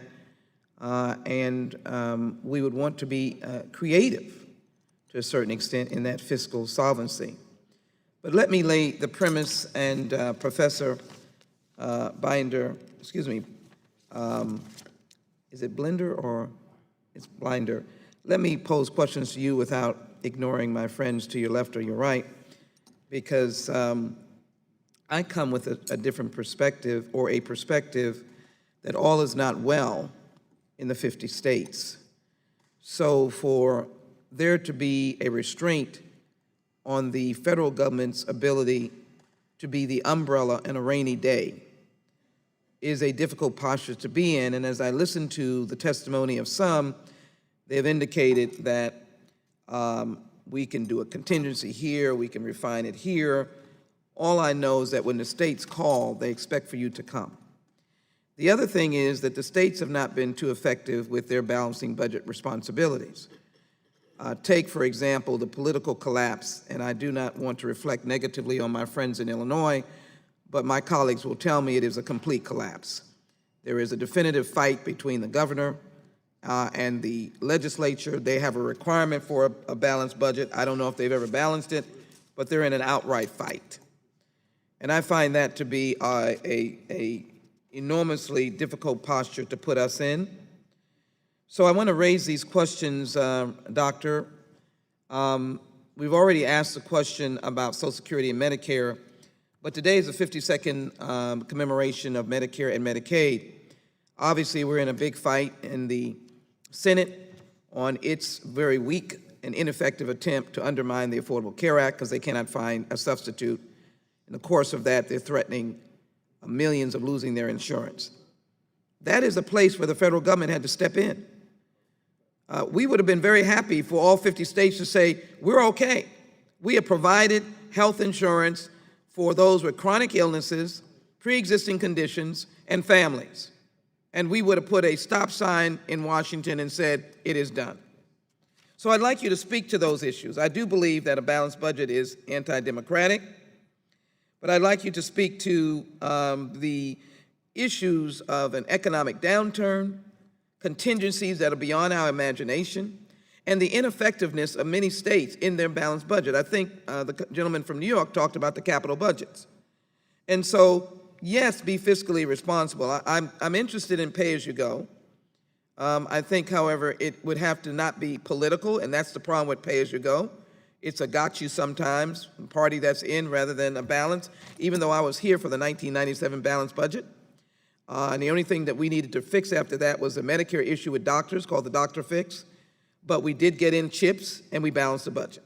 And I guess we were able to do so, as you indicated, because we were getting the benefit of the pay-as-you-go, but then we created surpluses as well. So would you answer those questions about contingency, responsibilities for the least of those, and that our friends in the states have their challenges too, and why would we, in essence, strap ourselves down to not be able to respond to these major issues?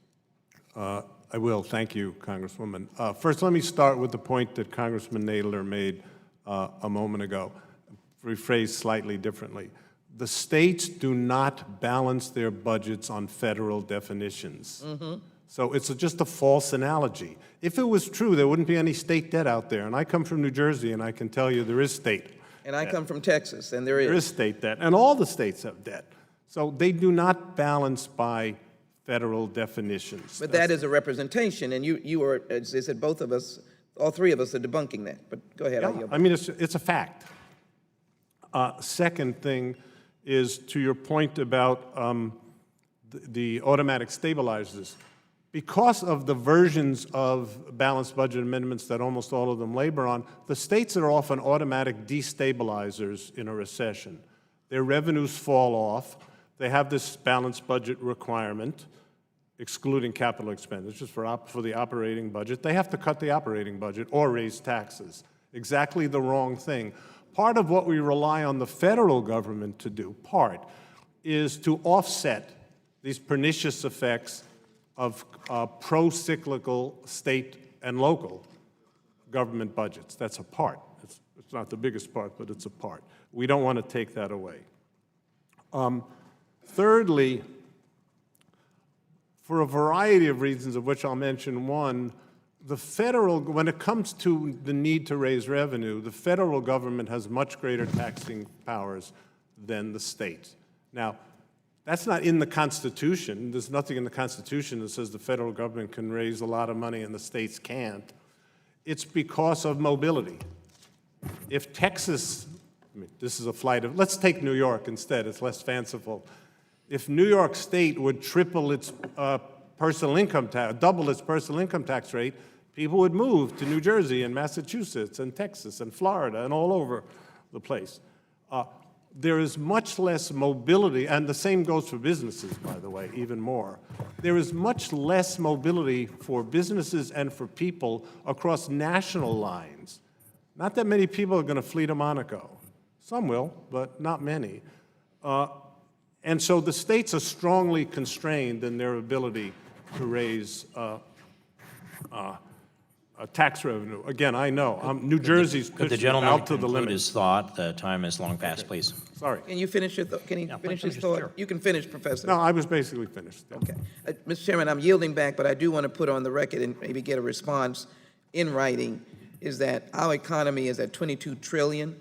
It is a growing economy, and so I would like to hear from all of the speakers on the effect of a balanced budget on the growing economy. Why not utilize that growth to be fiscally responsible and invest in the American people? I yield back. I'd like that answer from all of those. I yield back. The gentlelady's time has expired, and the chair now recognizes the freshest member of this committee, the gentlewoman from Georgia, Ms. Handel.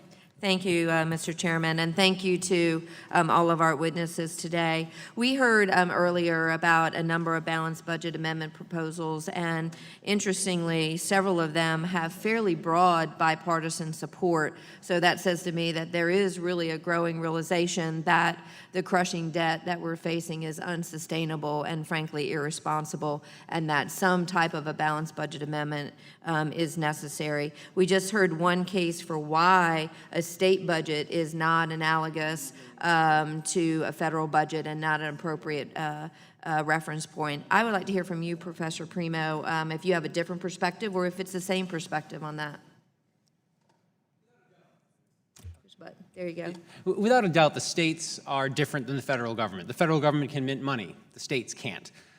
And we do hear the argument, well, the states carry debt, so obviously they're not balancing their budgets. But if I had to pick right now, would I rather have the fiscal responsibility we see at the state level writ large, there are exceptions, or the fiscal responsibility we have at the federal level? I'd pick the states every day. And so just because the states aren't perfect, just because balanced budget rules may not capture all spending, doesn't mean that we can't learn from the fact that the states do, year in and year out, have to be much closer to balance than the federal government does. And the research I've done shows that states that have the strictest balanced budget rules spend less, they have lower deficits, they're more fiscally responsible. Yes, and to the credit of the Georgia State Legislature, and we have one member with us, Legislator Rakestraw, that I've seen that in practice. Let me ask you one more question before I move to another witness. We also heard earlier that there's a sense that perhaps a balanced budget amendment would enshrine a particular economic policy into the Constitution and put it as a burden onto further Congresses, et cetera. Share with me your perspective on that, if you think that's the case or not the case, and why. I'm really glad you asked that, because as Representative Nadler was making that point, I said to myself, wait, what we're doing now as a country, what the Congress is doing now in letting debt continue to go up year in and year out, that's imposing on future generations. Saying that you have to live by the realities of the marketplace, the realities of if you carry too much debt, you're going to default, right? That's not imposing an economic view, that's imposing economic reality. Whereas saying we're going to run up debt, we're not going to worry about it because we can deal with it tomorrow, which is what this Congress has been doing for decades. That, to me, is imposing on a future generation, right? Exactly, thank you. And I talk with this often with my sister, who is a mother to my beautiful nieces, 12 and 13, and I worry about that significantly. I want to move to Mr. Dranius. We obviously have talked about a number of balanced budget amendment approaches, and there's any number of ways to come at this. And we've seen, frankly, a real difficulty in trying to move it forward. The closest we've come, 1995, where we got it passed on the House side, but failed on the Senate side by one vote. Given that difficulty and the different approaches, could you walk us through, and we have about a minute for you, walk us through how the steps to doing the compact, what that entails, and if that is really a realistic approach? Mr. Chairman, Doable, I guess, doable. I'd be happy to. Mr. Chairman, Madam Representative, the compact involves two overarching components. One is a congressional resolution activating it, which is HCR 73 filed today by Representative Luke Messer. That only requires simple majorities. It's a concurrent resolution. We've got a good argument against filibuster we can talk about offline. Okay? If that passes, we're done on the Congress side. On the state side, we need to get 38 states, the number needed for ratification, to agree to the compact. We have 5 in. We need to get 33 more. We've got a pretty heavy lift to get it done before 2021, but hopefully the critical mass will be provided by HCR 73. Okay, thank you very much. And let me just also thank Representative Rakestraw for being with us today. I appreciate your being here and your leadership on this issue. Mr. Chairman, I yield back the balance of my time. The gentlelady returns her time. The chair would now recognize himself for his 5 minutes. And I would reflect that when I arrived here in this Congress, I was elected in 2002, and we had a balanced budget. We'd balanced it for several years in a row, as some of the witnesses have testified today. I expected to arrive here in this Congress and continue with a budget that was balanced by the will and the majority of the House and the Senate. And the first budget that I encountered way overblew our spending. And I went to the chairman of the Budget Committee, who is a good friend to this day, and I said, where's our balanced budget? And he said, it's impossible to balance the budget. Our financial centers have been hit on September 11, 2001. We are at war. We had to stand up TSA. We've got all kinds of security expenses all across this country to protect ourselves from the scope of an enemy at that time which was unknown. It was frustrating to me, and I said, I'm going to go out and write my own balanced budget. I'm going to have a balanced budget that I get to vote on the floor of the House.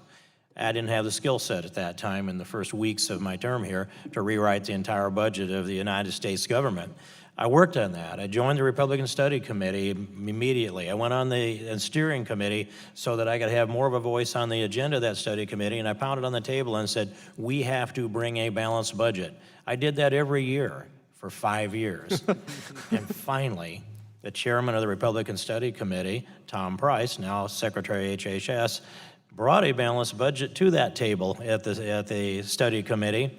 And I said, what got into you? He said, well, we've been listening to you, King. Well, it was a surprise to me that was the case. But that budget balanced in 10 years from the Republican Study Committee. The next year, we brought it down to 9, then 8, then 7. I'm not actually sure what's happened with this now by the time we got down to 5 or so. That's how hard it is to bring a country that's in a crisis from a war into a place where we are today, where now somebody testified that the anxiety is diminishing about balancing the budget because politically we seem to have accepted the idea that we're going to have to cut some taxes and spend some money and look for a stimulation in this economy.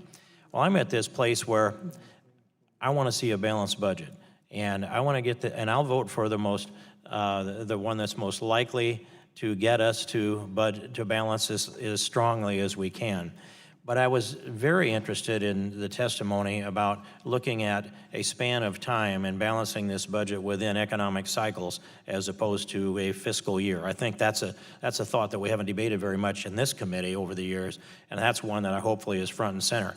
But I also wanted to turn to Mr. Holtz-Eakin and ask a question about something I didn't hear brought up, and that is that of the different ways that we can get to balance: raise taxes, cut spending. I'm, of course, in favor of cutting the spending. But what about the component of printing money on this and injecting more money into the currency? How does that fit into the equation as you see it, Mr. Holtz-Eakin?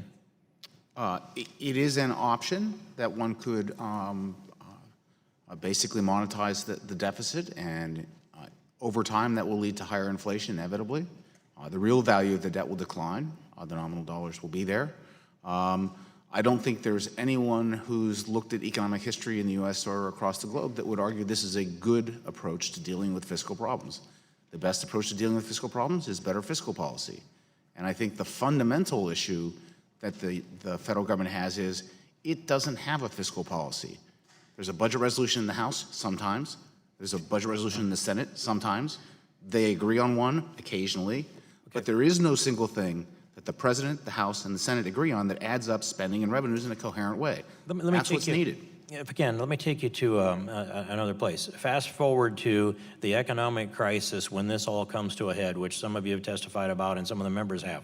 Take me to that crisis. Now, the political scenario in the House and the Senate and across the nation is feeling this crunch. And if we hit a collapse that would be a global bankruptcy situation, and Greece has been mentioned here, but there are a number of countries in the world that could bail Greece out, but there's nobody that can bail out America. So what does that, since no one can bail us out, does that create a global Great Depression far worse than the 30s or the 80s that I feel like? And then is printing money to service that debt become such a high temptation that that's how we do that, and when we create this economic chain letter? In that moment, there will be global repercussions. U.S. Treasuries are the foundation of the global financial system. Their liquidity will be impaired badly, which means you won't be able to buy or sell them, and chaos will prevail. There will be no good responses if we get to that moment, whether it's trying to print money, raise taxes, slash spending across the board. Those will all be bad outcomes. We shouldn't even run the experiment. We should fix it in advance. And can I just quickly ask Professor Primo if you would respond also to that? Sure. Mr. Chairman, these situations that you describe, right, so printing, monetizing the debt, and so on, it is conceivable they could occur under a balanced budget amendment if it didn't specifically prevent that, but it's far more likely to occur if we don't take action and we let a crisis emerge. And this is sort of one of those things that economists like to call creeping risks, that the economy is not going to implode tomorrow. It's not going to implode the day after tomorrow, but it's consistently getting worse a little bit every day, every year. And there's no announcement that we're going to have an economic crisis tomorrow. And that's the risk, because we don't know exactly when it's going to occur. And so to deal with it now is going to make us much better off. But you don't believe that we can go on in perpetuity the way we're going? It's simply unsustainable, and that's sort of one of the issues is, very quickly, that people will say, oh, but you're going to make these cuts or those cuts, you're going to hurt people, but the reality is not doing anything. That is what is going to jeopardize future generations. Agreed. Thank you, Professor Primo. My time has expired, and the chair will now recognize the gentleman from Colorado, Mr. Buck. Thank you, Mr. Chairman. Professor Blinder, you probably don't remember me. I took your class almost 40 years ago, and I intended to be an economics major, and after doing poorly in your class, I changed to politics, and here I am in Congress. So oh no, it wasn't your fault. You are a world-renowned economist, and I have a huge amount of respect for you, and I very much appreciate you helping me make a career decision early in my life. There was a young man who is interning for me who is seated behind you on your right, and he is also Jonathan Feld. He is also a student of yours, much more recently than 40 years ago. But I really appreciate you. I have followed your career in public service as well as a professor. Professor Blinder, the only problem I have is that I think you are absolutely right on the economics. If we followed PAYGO, we would be much better off than where we are right now. And if we did other things in Congress that were responsible, we would be much better off than where we are right now. But I feel like you are outside your wheelhouse in the political reality of this particular subject.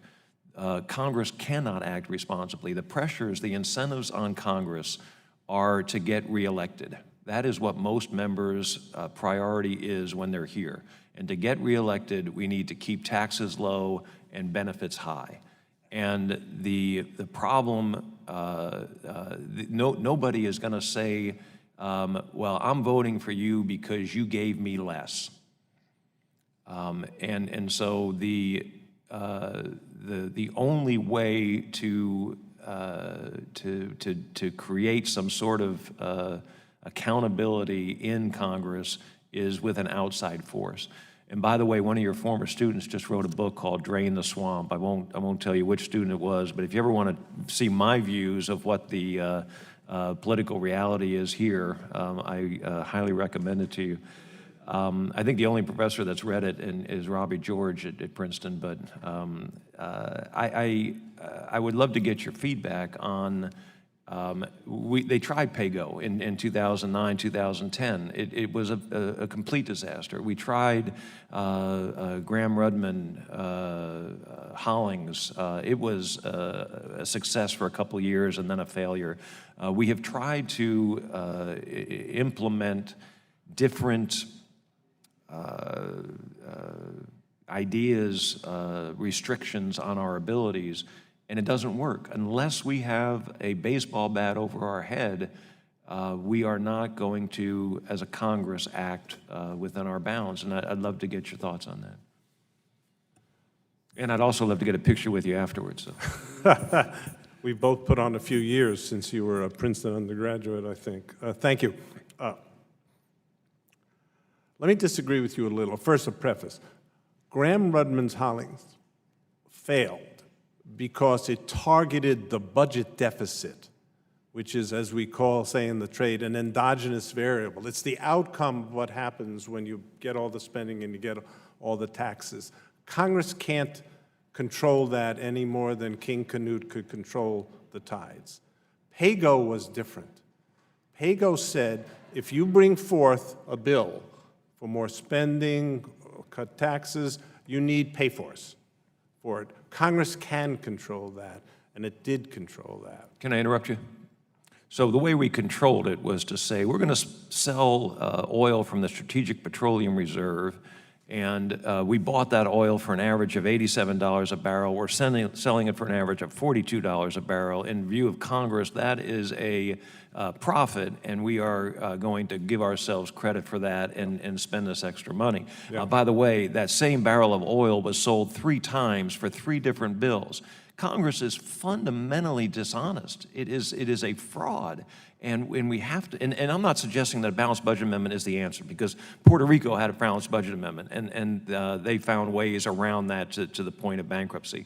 But we have to find some way of creating an honest system where we actually move forward responsibly. I agree with that. When this Congress reenacts PAYGO, which I hope it will, before a budget-busting tax cut, for example, which is what happened to it in the early Bush administration, it would be wonderful if the new PAYGO rule excluded asset sales.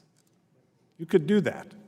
In normal accounting, that would be considered phony accounting. So to the specific point, you're absolutely right, but that can be remedied. Now, your general point, is this the magic bullet that's going to solve everything? No, you're 100% right. Congress will do what it will do. But this helps.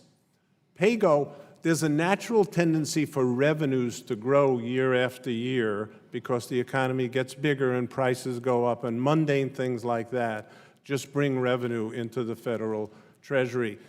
That's the secret sauce of PAYGO. If you can control the rest so that any act of Congress has to be balanced budget at the margin, that is, that act, not the whole budget, but that act is balanced budget, PAYGO will take you in the direction you want to go. It did for 5, 6 years. I believe it can work again, and it would be a great thing if somehow this talk about a balanced budget amendment, which, by the way, goes back, I think I first testified this in the 80s. I didn't check to see if that's... Probably the 1880s, to be honest. well, I'm old, but I'm not that old. But somebody did probably then. But if somehow that could get turned in the direction of reinstating PAYGO, I think that would be a terrific achievement. And I'm out of my time. I appreciate your thoughts very much. And I could spend hours with each of you talking about this because it is my passion as it is so many others' passion here. Thank you. Gentleman's time has expired. The chair would now recognize the gentleman from Florida, Mr. Rutherford, for his 5 minutes. Thank you, Mr. Chairman. Panel, thank you for being here this afternoon. And you know, there's an old saying that vision without action is just daydreaming. But action without vision is chaos. And sometimes I think lacking that long-term vision,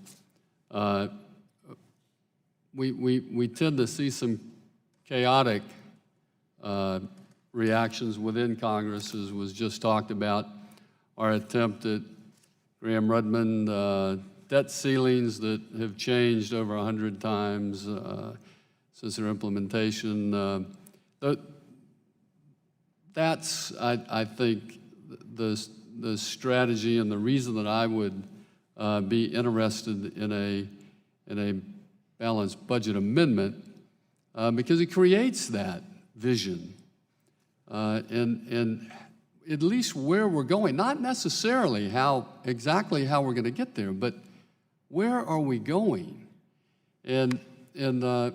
Danius, you were cut off by time when you were explaining some of the elements of your compact, and I'd like to hear the rest of that at this time. Mr. Chairman, Mr. Representative, I really appreciate that opportunity. As we said, there's a fixed debt limit in nominal terms, but there is flexibility. With a referendum to the states, you can increase that fixed debt limit. So if it did become too small from the perspective of a outside oversight committee of sorts, then you could always, you could lift it with that consensus. But the key thing is avoiding the conflict of interest of the debtor deciding his own debt limit. Now, the next couple of features are really great. As you know, with the current debt limit, you get into the midnight hour threat of impoundments all the time. And everyone panics and one side or the other folds. We've built into this amendment a requirement that the president put on his tables any impoundments that he's considering when we get to 98% of the debt limit. And so you'll have at least a couple of months to discuss specific impoundments. And not only that, but to avoid presidential abuses, we give Congress the ability to do a simple majority override by concurrent resolution with impoundments of their own in equal or greater amounts. So this brings the two parties together with specific items to discuss before panicking with the debt limit coming, right? So that's an innovation. And then the other thing we do, and I say this with respect to Congressman Justin Amash, is we do address the tax issue. The reality is debt is taxes. Tax policy is inherent in addressing debt because somebody's going to pay it eventually, and it's going to be through taxes. And the other thing is there is a bias in favor of spending whenever you have debt in a system because it's easier to borrow and spend than it is to tax and spend, right? So you have to balance that disincentive with some sort of tax limit policy. The policy we came up with, we believe, is bipartisan, and it is this. The first part, I think some folks on the left won't like, and that is 2/3 of each House of Congress for any increase in income or other taxes.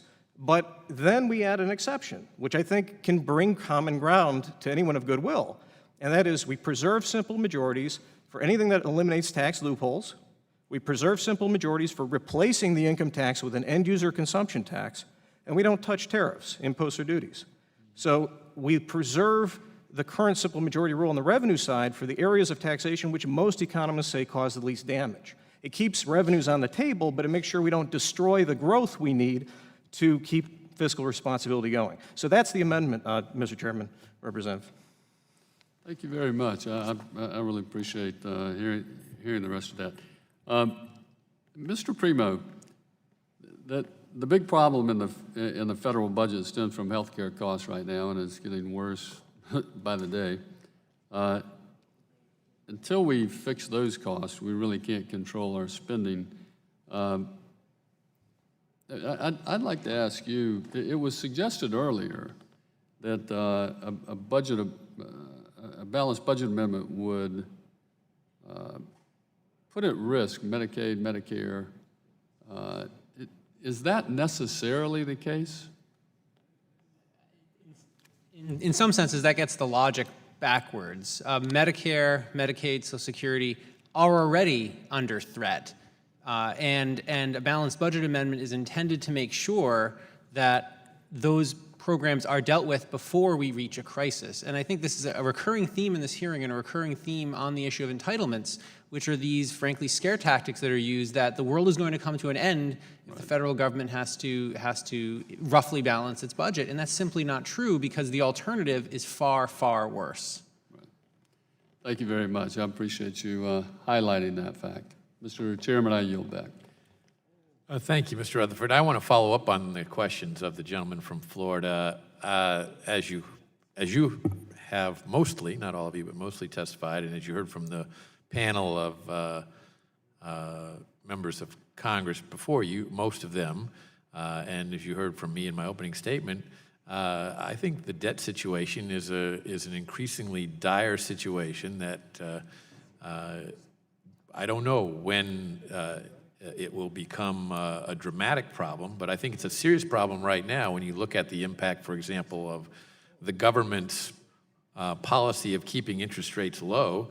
Yes, that has other benefits in terms of investment and so on, but it also has the very powerful benefit of keeping the amount of interest that the government has to pay on its debt exceedingly low, and yet it penalizes those people who have saved all their lives and had the expectation that they could have some income from their savings. Now they have to take a greater risk to get any kind of return on their savings or just live off the savings, because what you get from a bank deposit, which was supposed to be the safe place to put your money, is no money to live on. So we're seeing consequences of this already right now. Now, I want to know what other solutions there are besides the kind of discipline that we impose upon, the states have imposed upon themselves and that they've imposed upon local governments, and economic realities impose upon businesses and families. There are lots of different ways to do a balanced budget amendment, and there are lots of ways to try to solve this problem without doing a balanced budget amendment. But I think I would start with Professor Blinder and then ask the others of you. You mentioned the use of PAYGO as a discipline. It certainly is workable when Congress does it, but Congress very easily decides not to do it when it's not attractive politically to do it. So I'm just wondering what we missed in terms of different things done in the past that could be a substitute for the discipline of simply the law saying, as virtually every state has said it should say for themselves, you're not exempt from the laws of economics. The federal government is different than the states, no question about that. And its impact on the economy in terms of how it raises money and spends money is different. But we're not exempt from the ultimate consequences of it. You care to respond to that? Well, what you said at the end is 100% true. We are not exempt from the ultimate consequences. Let me say one word about interest rates and then about PAYGO. The Federal Reserve is, you were talking about the government is keeping interest rates low. It's the Federal Reserve you meant. The Federal Reserve is actually trying to push interest rates up now. It has nudged the short end up about 100 basis points. 1/10 of 1%. 1 percentage point. 1%. But over a period of time. It's going very slowly, which, by the way, it should. But anyway, the Look, market... I'm not trying to get into fiscal policy. I'm just observing that I think one of the unspoken reasons why interest rates have been kept low is because of the dramatic impact that it will have on the federal budget if they allow them to go back to historic levels. Having once been vice chairman of the Federal Reserve, I think I can say with very little doubt that that's not what's motivating the Federal Reserve's decision on interest rates. But the point I wanted to make, Mr. Chairman, was that while the Fed is doing that, it's been frustrated that the long-term bond rate of the United States Treasury won't go up. It would actually like that to go up, not to the stratosphere, but it's been trying to push it up, and the market will not go up. What that's telling you is that the markets don't believe these dire scenarios, that the markets are eager to scoop up U.S. Treasury debt at extremely low prices. So I was going to say I'd make a bet against some of these doomsday scenarios, but the market is making trillions and trillions of dollars of bets every single day. On the PAYGO, the point that you made and Congressman Buck made and others have made, that it's pretty tough to discipline Congress. I mean, you're 100% right, and you know it better than I do. Some things work better than others. The PAYGO worked quite well. The Graham-Rudman-Hollings did not work. The PAYGO worked quite well until the Congress decided at President Bush's urging that cutting taxes was more important than PAYGO. I think that was a mistake. I'd like to see the Congress go back. And maybe there are, and again, you'll know better than I, ways you can toughen the discipline of the rule. I give you an example. The so-called Byrd rule in the Senate has held for a long time, and senators obey it. They could rescind it, just like members of the House can rescind rules of the House. They haven't. I'm not sure what the secret sauce of that was, but that's worth thinking about. I don't want to, that's an entirely different subject that is one that I'm also passionate about, but I'm going to stick to this one. Let me turn to Mr. Holtz-Eakin and get his thoughts on that. Let me say a word about PAYGO and not be quite as enthusiastic as my professor and former colleague. And in the spirit of reunions, 33 years ago, we wrote a paper together on public opinion in the balanced budget. So here we sit today. Here's the thing. PAYGO keeps you from making things worse. So PAYGO, if it works perfectly and Congress disciplines itself, means that we get to keep what we've got. The CBO budget outlook is the answer to the question, what do you have if you put it on autopilot and you don't do anything? And the answer is disaster. So PAYGO's just not strong enough in 2017. It may have been great in 1995. It's not going to work now. You need something stronger, and you need to change course. I think that's the crucial fact. And we're just in a different era than we were in the 1990s. The fundamental issues are in mandatory spending, not discretionary.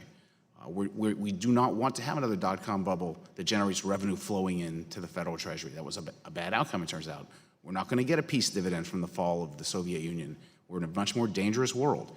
Mandatory spending is a bigger chunk of the budget, 2/3. And the baby boom is now retiring. It's not 15 years before their retirement. So the Congress is going to have to face this particular budget outlook with different remedies than the ones in the past, because the problems are bigger, they're more immediate, and they're harder. Professor Primo?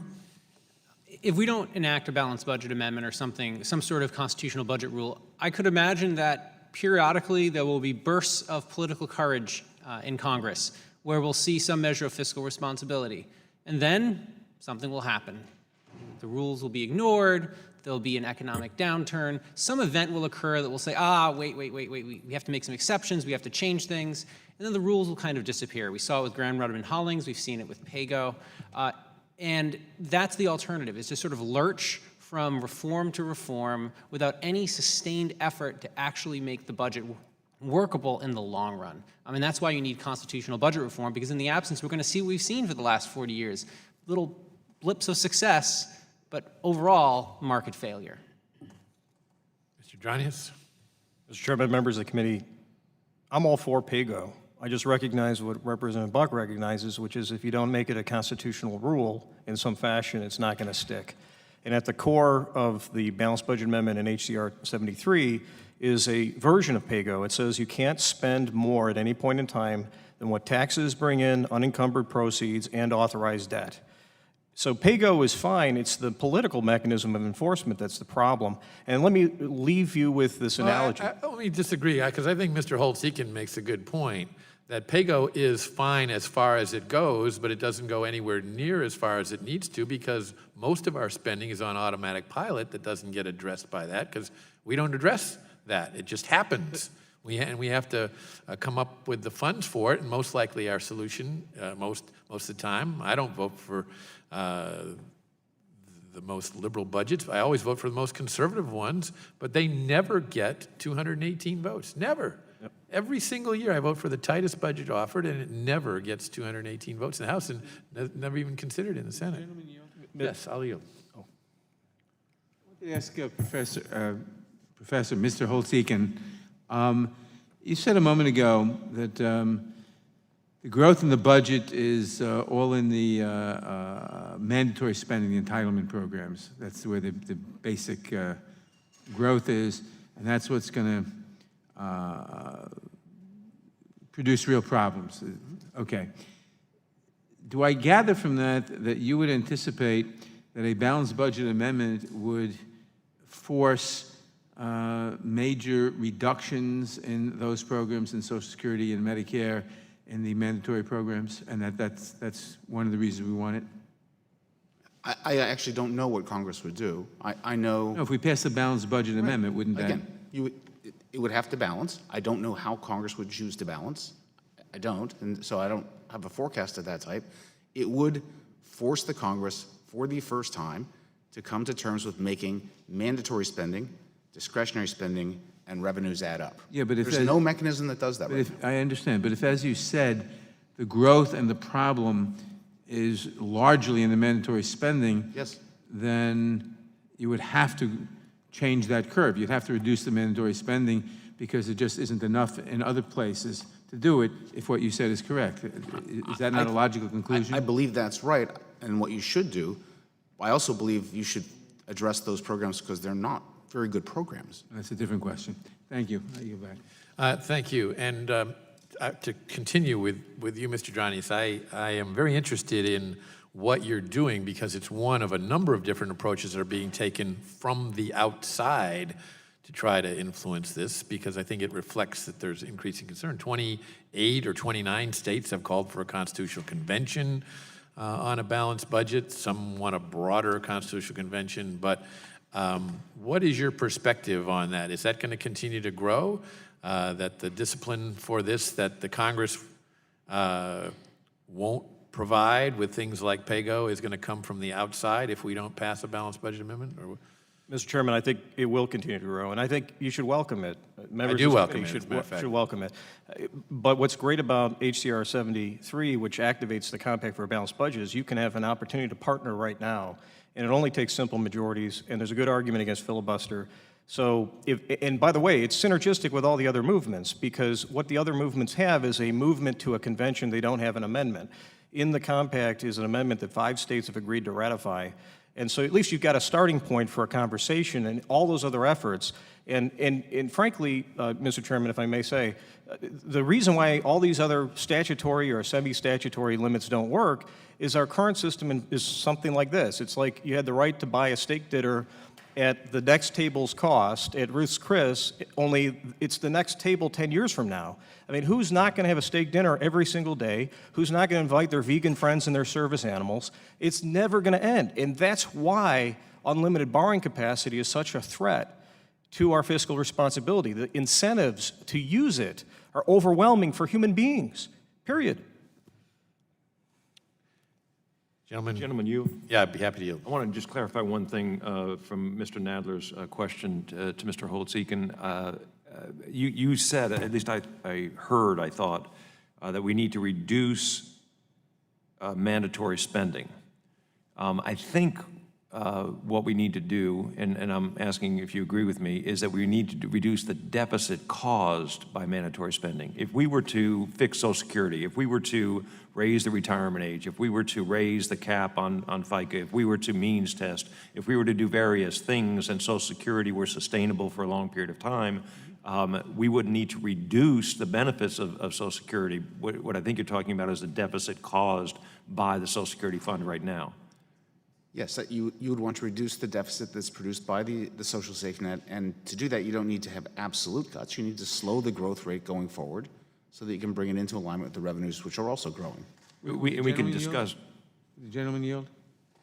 I just want to. I don't think it's my time to yield. It's my time to yield, but I'll be happy to yield. Thank you. I just want to say that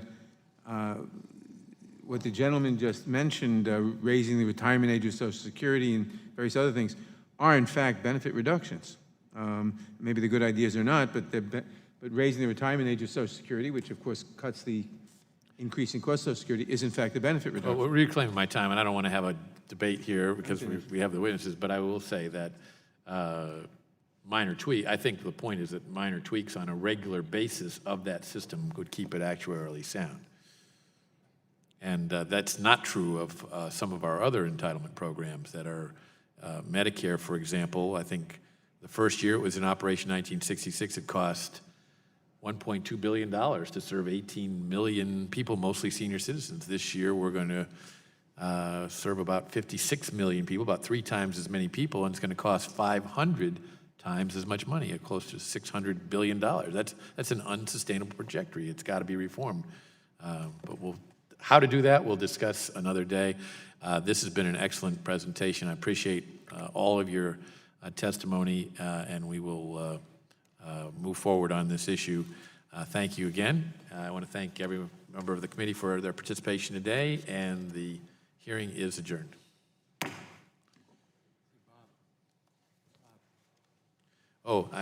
I'm going to reconvene. Without objection, all members will have 5 legislative days to submit additional written questions for the witnesses or additional materials for the record. And now the hearing is adjourned.